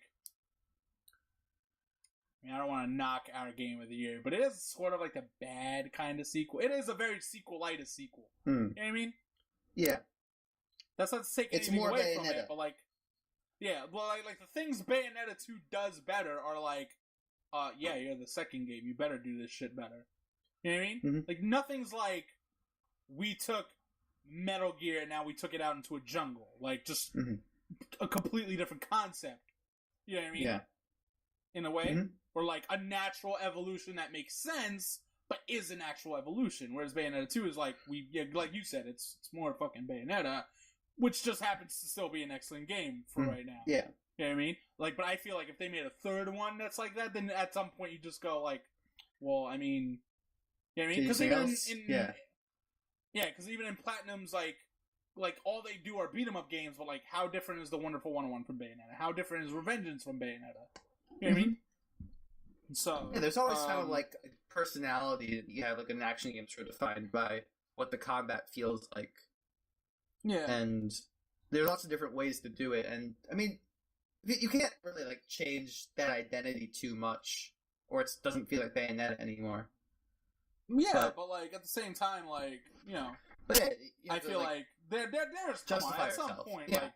Platinum is a great studio. They have no excuse to like not maybe like push an envelope. Like we can't be, me and you can't be the way we are. At least I can't be the way I am when it comes to when we shit on Nintendo or some of these other developers, and then like give Platinum the free pass. Yeah, right? At a certain point, you have to start doing something new. Like at some point, like Platinum's been getting a bit of a free pass because they do different things in the genre, right? Well, it's not really free if they're doing that right. It's like. Yeah, exactly.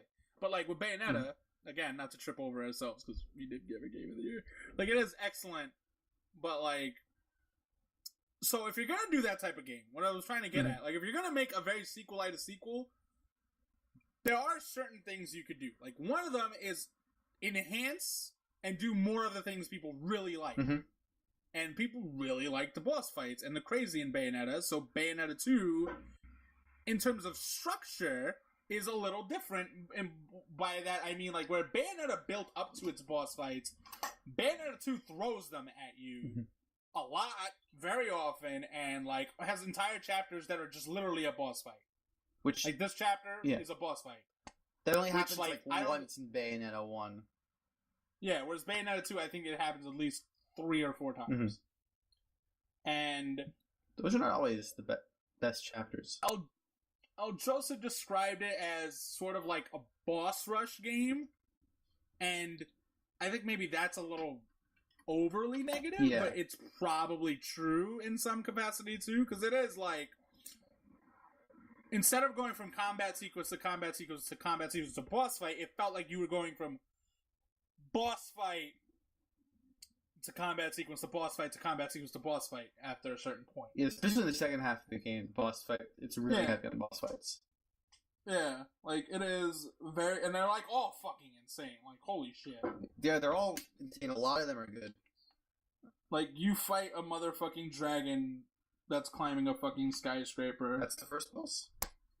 Yeah, that's the first fucking boss of Bayonetta 2, which, again, could have been the final boss in, like, lesser games. Lesser good games, by the way, not bad games when we say that. We mean, like, some good games finish on some really weak notes.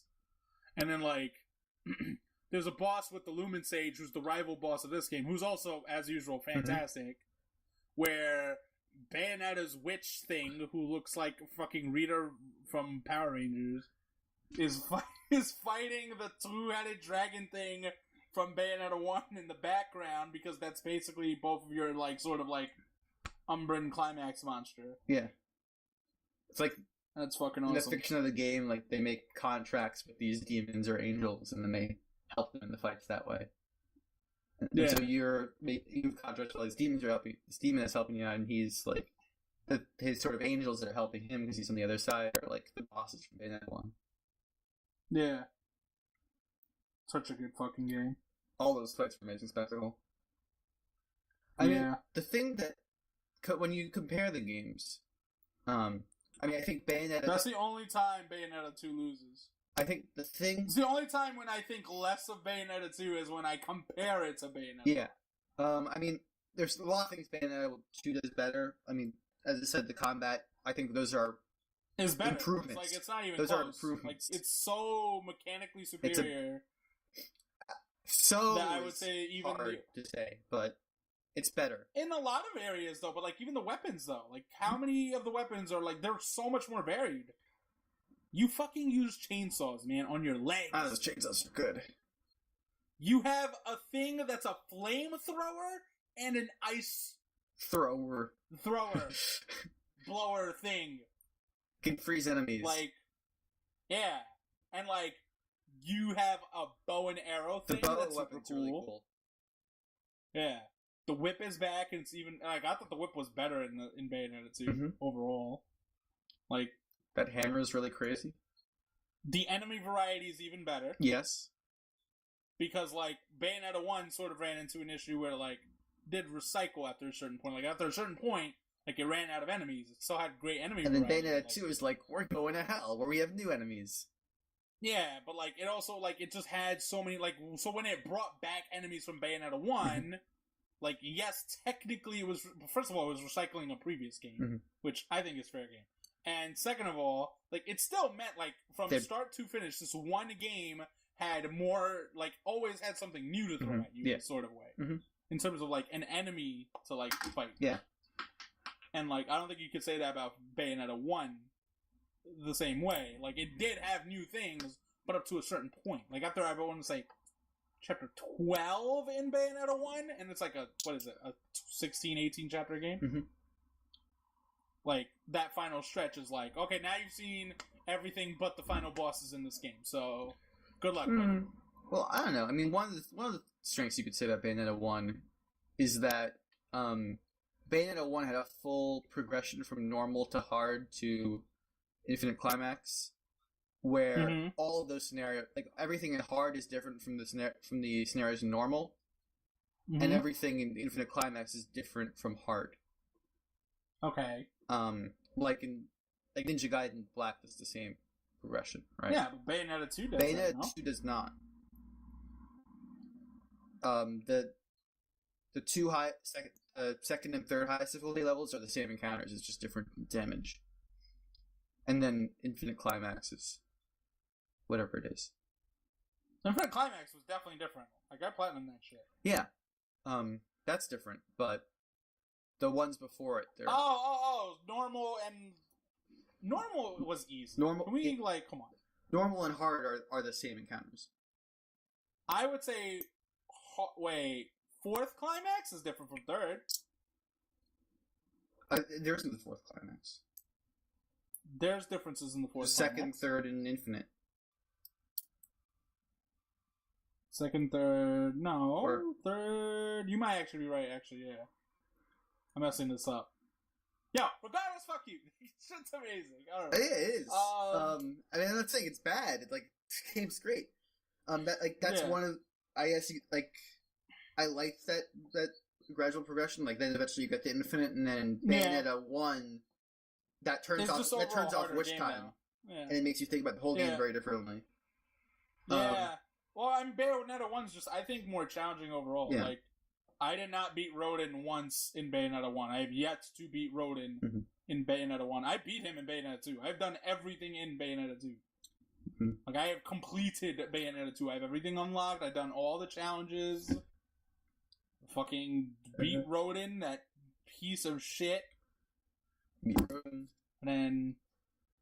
If you want to really push yourself in Bayonetta 2, some of the scenarios you can do in the co-op are really nuts. Yeah. Oh my god, Bayonetta 2 added a co-op mode too. It was fun. Yeah. I think that's also like a positive. Yeah. The thing that Bayonetta struck me looking back, I think with Bayonetta 2, besides the boss rush part, is also like I feel like the progression in like insanity, it's not as good. It's not as memorable because it's not. There's no through line to it. After a certain point, it like comes back down to earth. It's and some of it is like it's not the first time. Like the credits thing, like that was really awesome when it first happened, and it's never a bad thing, but it's not like oh my god.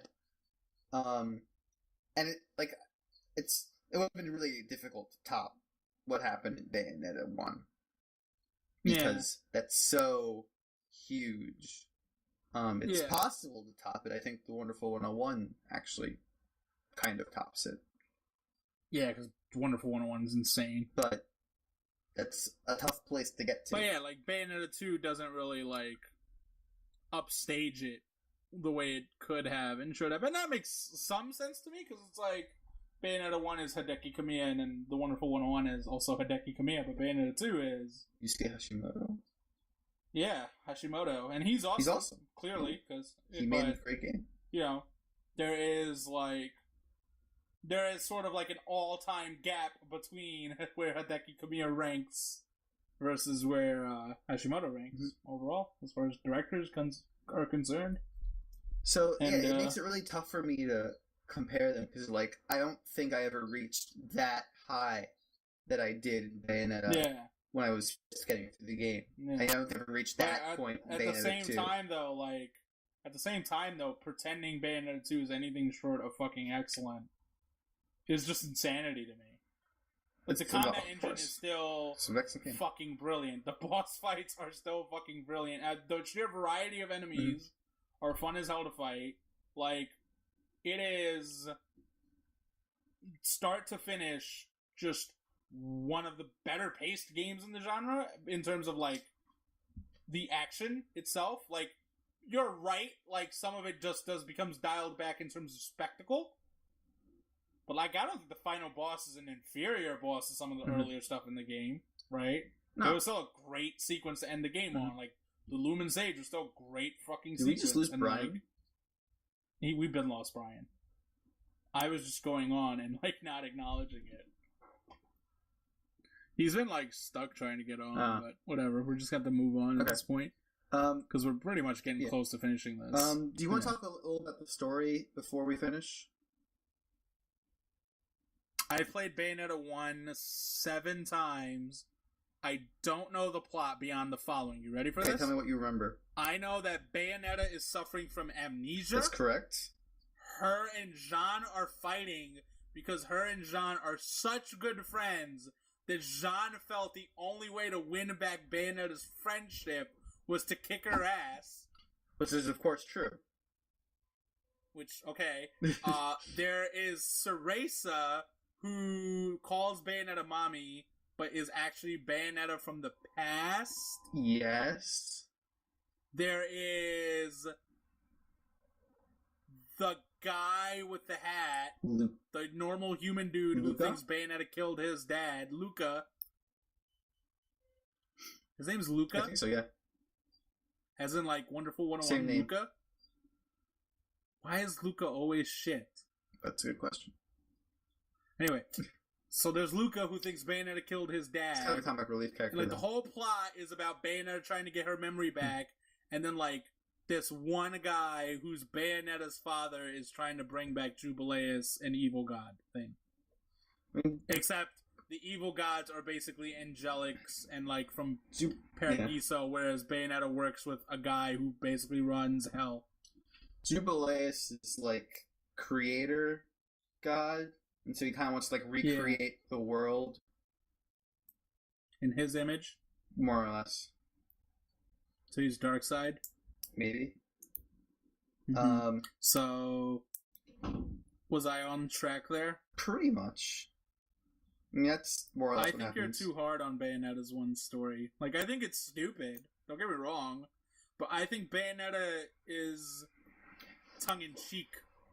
Mm-hmm. Like, I think Bayonetta benefits from being the opposite of pretentious. It's like a self-aware cheese fest. Yeah.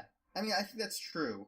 I don't know, like, I'm kind of two minds, because a lot of the time, I mean, like, there's a lot of scenes in that game, and they're really easy to skip, which is good. I mean, after you beat the game, there's like you press 2 buttons and like you're just straight into the next thing, which is nice. But there's a lot of time spent on those cutscenes, and most of the stuff in the game, like in terms of just like the characters and the things that happen, and all of the crazy meta plot, or like involving like the history of the sages and the witches and all of that stuff. There's a lot of backstory that like they give you in these books and things like that. Like, I don't really care. Yeah. They still put a lot of the parts where Bayonetta does take itself seriously are thrown out. You are correct about that. But the reason I'm sort of confused, I think you brought this up in other times before, is like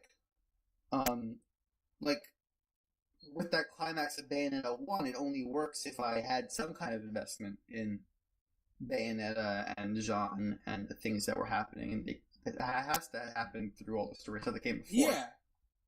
But, like, Bayonetta's so fun because she's hilarious. She's a great character. She's got a lot of personality. She's sassy, like the good kind of sassy, really witty, just shit talks, and, like, she fits the gameplay. Like, the gameplay is all about, like, being this domineering badass. You're always teasing the enemies. Yeah, you're just out of reach. Yeah, they can't touch you. And, like, her personality is totally that. Like, she is all that. And it's like, would she fit in a book or a movie? No. She'd be terrible, I guess, because she'd be vain. But, like, I don't like when characters are, like, not celebrated enough when they match their mechanics. Bayonetta very much does. Like, that's the one, whereas, like, yeah, Bayonetta does. Like, Dante is a dick for people in Devil May Cry, but I'm like, the whole fucking game is running up at the scoreboard. Like, who the hell runs up the scoreboard? Guess what? He's not a dick. You know what I mean? Like, I'm not the biggest God of War person, but, like, Kratos always worked with the context of what they were going for. Like, that game was always about rage, right? Like, that was the whole mentality behind its creation is rage. So they created a gameplay, like, they created game mechanics that, like, soul and animated in a manner that made you feel, I don't want to say made the player feel angry, but, like, it represented anger. Yeah, it's, like, just, like, brutally destroying things.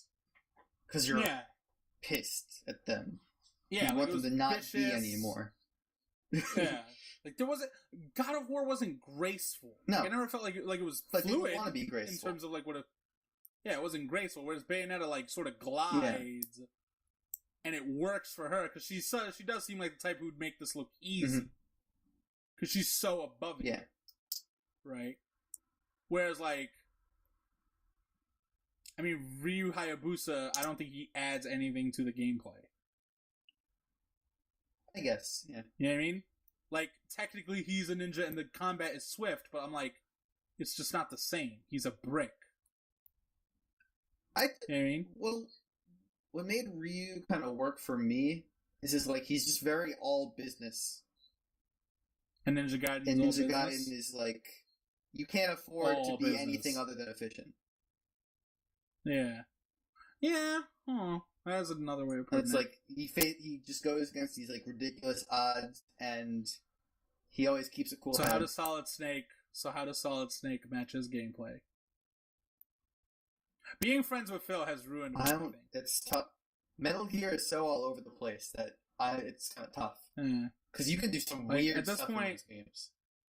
Yeah. I mean, like, you can be a lot of... So wait, how does Raiden represent Revengeance? Represent Revengeance? Yeah.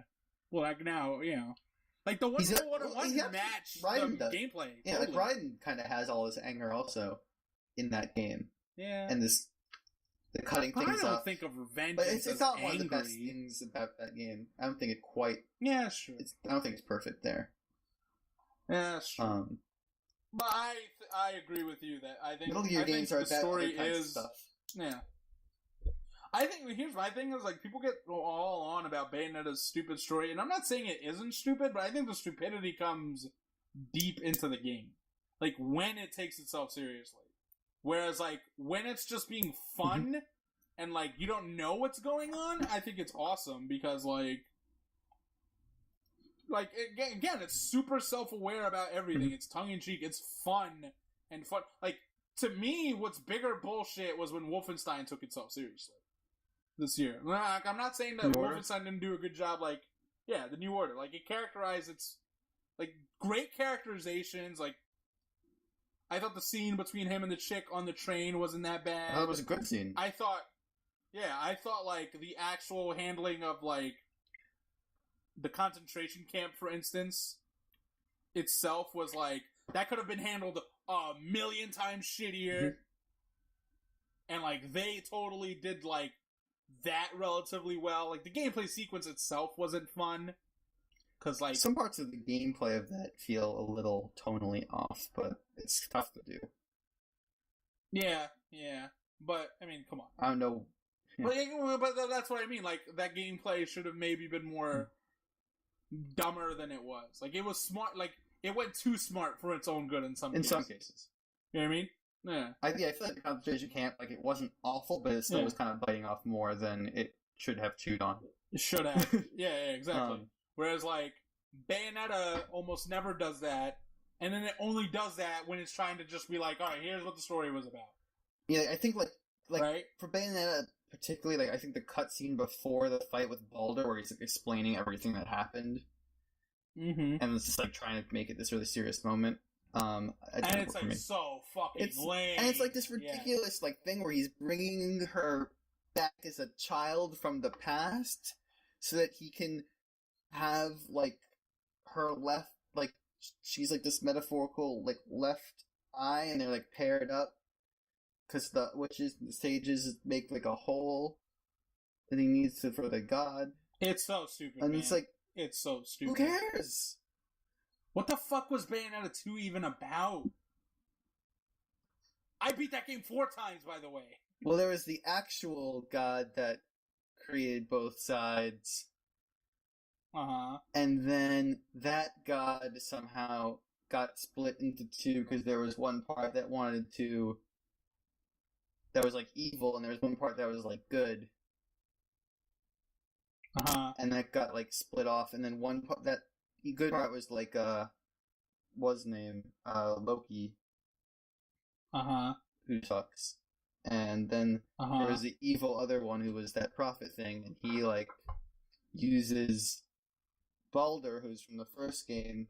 He takes Baldur from the past, uses him to find Bayonetta, and to find Loki, so that he can be whole again, so that he can do the thing he wants to do, which is like remake the world or whatever, and wipe out humanity. And then at the same time, because Towers only watch cutscenes where Bayonetta's talking to the bosses, because they killed. They beat Baldur in the timeline, like the balance of hell and heaven is off, and so the hell person takes John's soul, and Bayonetta has to go save her, and then it gets all mixed up, and in the end, something happens. Can we get to the real reason why Bayonetta 2 is the inferior Bayonetta and still the game of the year of 2014? What's the real reason? Besides the fact that it's an excellent game, which is why it's the game of the year of 2014, the real reason Bayonetta 1 is superior is the 100% lack of cinematic walking. You have talked about this a lot. There are 2 or 3 sequences in Bayonetta 2 where you have to walk around while people talk to each other. And it's the fucking worst. Do not even deny this, Ben. They could have made it one of those stupid cutscenes and it probably would have been better, so you could have skipped it. Because then you could skip it, exactly! Yeah. Why didn't they? So this further comes back to the point, cinematic walking is the worst thing to happen to video games. Lock it in. Nothing anyone can say is worse. Whatever. Screwing people out of money, get fired, all that stuff. That stuff transcends game design. I'm talking fundamental game design, right? That's just that has no ill intent. You say that. Cutscenes have ill intent. You say that, but Endless Backlog's last 2 games of the year both had cinematic walking. They stopped 2 games from being the greatest games ever. I guess so. I think The Last of Us would be even more terrific if it didn't have cinematic walking. It's gotten that. You know what? That's what's making it really worse. It's fine when cinematic walking was in bad games, because then I don't fucking care. Who cares? But it's bringing down good games. Yeah, but now it's in good games, man. It's gone too far. It's so stupid. It's gone too. What happens when Metal Gear Solid 5 already has obnoxious ass cutscenes? Come on, let's not even. I'm replaying Metal Gear Solid 3, and I love that game. The opening cutscenes of that game were they oh my god, forever. This is so long. Holy shit. And freaking Metal Gear Solid 5, I'm just waiting for it. It's that game should have no reason for cinematic walking. None. Do you understand what I mean? Metal Gear Solid 5 has Metal Gear in general. The only time it did cinematic walking, from my memory, not counting Revengeance, is the Sorrow in Metal Gear Solid 3, right? And that's way better than cinematic walking. That is totally missing the point of how awesome that sequence is. Which, fuck everyone, I think it's a fucking cool ass thing that game did. It's a cool idea, yeah. Yeah. If you really don't like it, you can just skip it. So, by drowning yourself.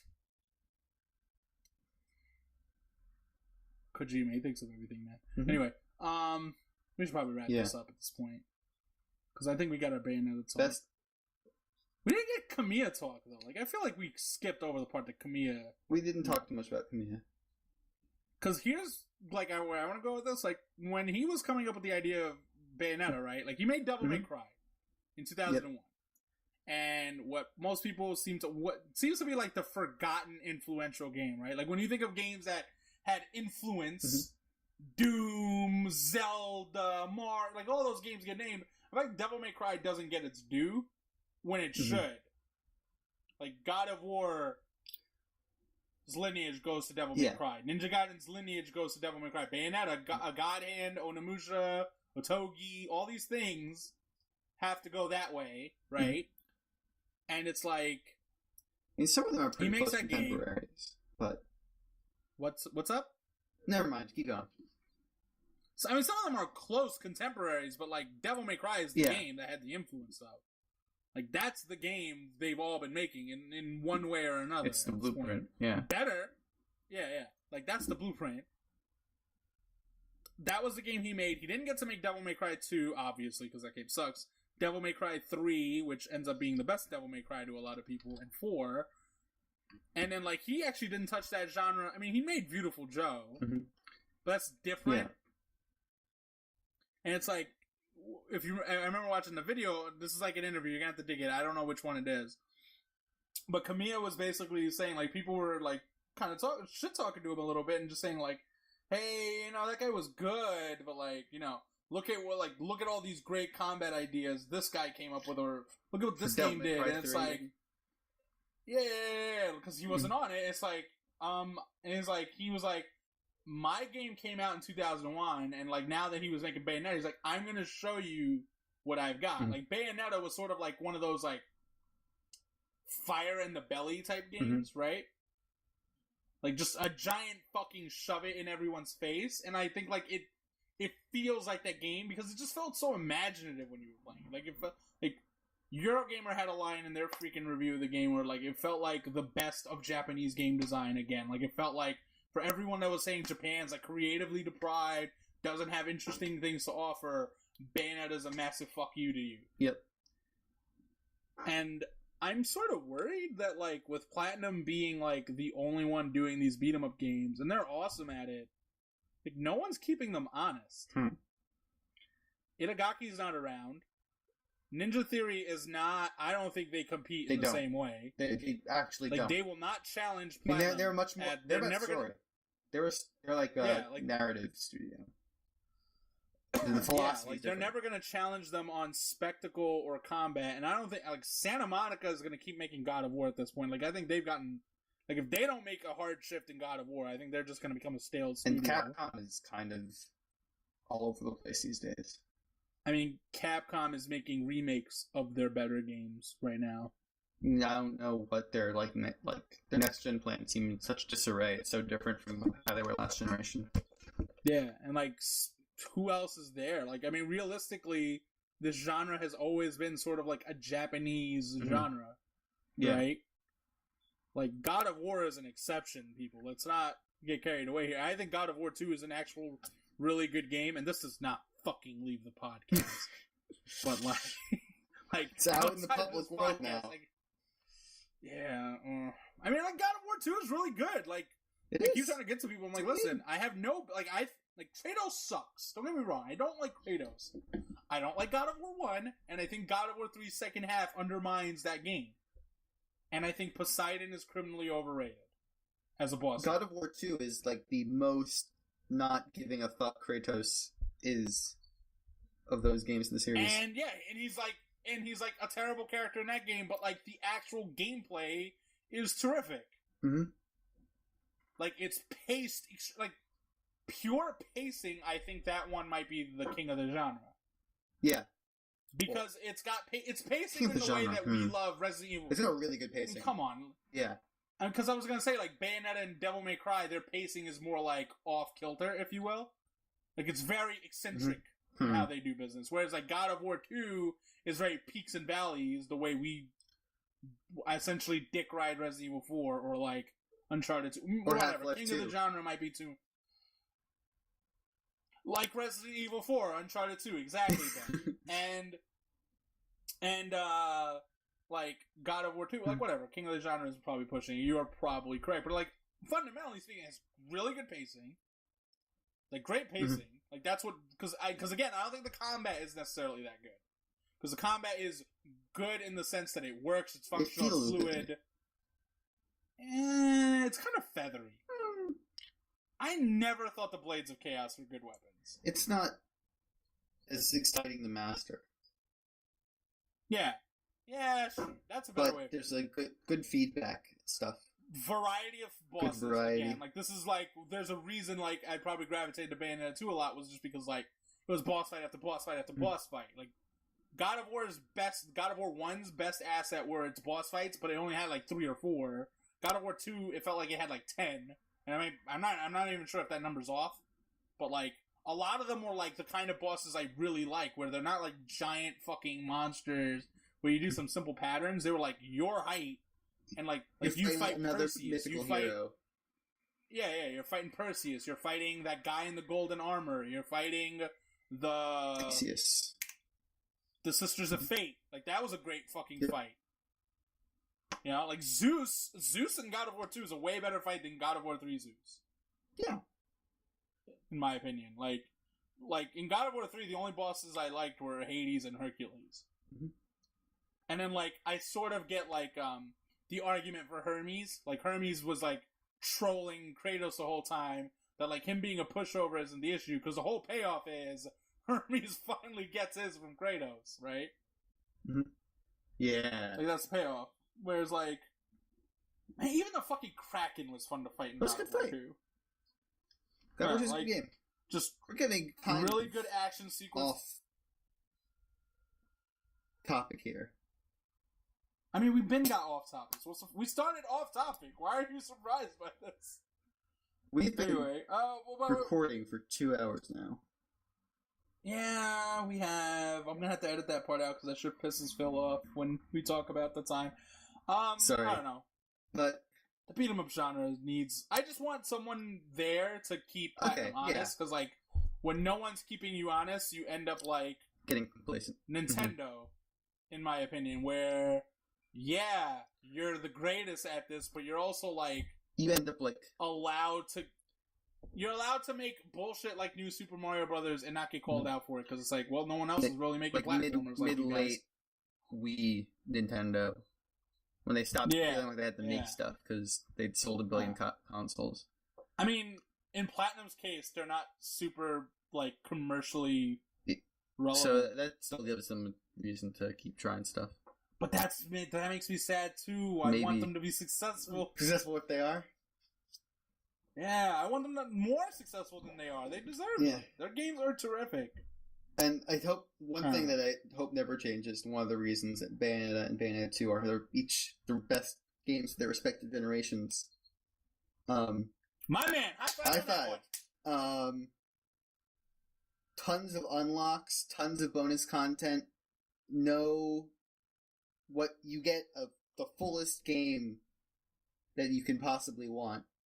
Oh yeah, I love all the people getting on Evolve shit for its DLC, and then it's like Bayonetta 2 has all these unlocks and costumes, and it's not DLC. Costs nothing. Fuck Characters, you, Hyrule Warrior. Yeah. Whatever. Yeah, all you Zelda fans that have been nickeled and dined by Hyrule Warriors, you don't need to buy you can dress up as a Link. Bayonetta amiibo. Yeah. Speaking of which, while we're on that, by the way, you know how Resident Evil 4 launched with Assignment Ada? Yeah. You notice how The Evil Within, which is basically... And I like that game. Poor man's Resident Evil 4 has DLC that's assignment whatever the fuck. Yep. It's like, this is the difference in the world a decade, has changed, apparently. Yeah, like, just fucking I can assure you if Resident Evil 4 launched... I'm sure it's not a different publisher, because Capcom would have done the same thing if they launched Resident Evil 4 now. You're right.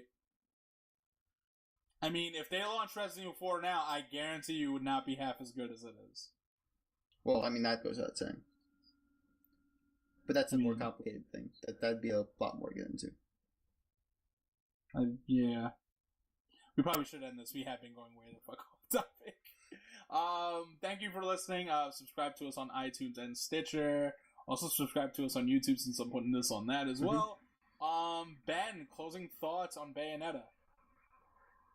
It's such a good franchise. I need to write a review of its sequel. Or something about its sequel. I'm so glad I don't have to give a score to it now. Because I gave you everything. I was really worried before because of this debate where it's like Bayonetta 2 improves over its predecessor in all these ways, and that's a game I'd give a 10 to. But there are also these ways that I don't feel quite as good about it, but it's a really great game, and I don't want to have to worry about that 10 and 9 difference. I just want to be able to write something. And now I have no excuses, so... See, this is why you gotta use the Tom Towers method. If you gotta think about it, it's not a 10. That's not even a Tom Towers method. I'm just saying, Tom's the type is like, if he finds one thing he doesn't like, you wouldn't give it a 10, I right? don't like that way of thinking, though. I know. My way of thinking is definitely like, if you have to think about it, it's not a 10. When you ask me would I give Metroid Prime a 10, I don't think about it. I know that Fetch Quest exists at the end. Do you think I give a fuck? Well, I mean, yeah, you have to feel comfortable with it in that way, yeah. Well, so there you go. But, like, I'll double down on that. Like, would I give Bayonetta a 10? No. I probably would. Because I also remember, like, I think, that's because I don't think, like, a 9 doesn't necessarily mean you're not one of the greatest games ever made. Because Bayonetta is. And so is Bayonetta 2. It's still a great action I game. think it's kind of weird if you're giving... If you have that 10 there on the scale, you're not going to use it for your best game of the generation. Like, then why is it there? Maybe the generation wasn't that good. Is that what you believe? Because let me put it this way. I would give Resident Evil 4 and Metroid Prime that 10. And I would humor that idea for subsistence. Humor it, and I don't think I would do it. Metal Gear Solid by your own standard, if you're humoring it, you're not going to do it. Yeah, exactly. Exactly. Thank you. You're catching on. But that's it's like, that's what, 2 games across a 10-year period? Let me put it this way. This is exactly why we're getting rid of scores, because I can't think of one real thing I don't like about Super Meat Boy, but it's not my favorite game of the gen, but it would get a 10, but I put Bayonetta higher. Exactly. And it's like, I really only hate the bird levels. I hate 5 stars out of the 242 in Super Mario Galaxy 2. That's what's gonna keep it from, like, a perfect rating or whatever. It's like, fucking scores like, that's stupid. Why I don't think of 10 as, like, perfect. I think of it as, like, that's just the highest mark. Yeah. Prime, like the highest mark. Yeah. I guess I probably would humor the idea. But see, I don't know. This is stupid. Bayonetta, to me... Let me put it this way. Bayonetta is probably in the discussion for one of my 10 favorite games of all time. I don't know if it's there, because I've never gone past 3. Like, I've still got Resident Evil 4... I've still got Metroid, Resident Evil 4, and Ninja Gaiden. Right? Black. Okay.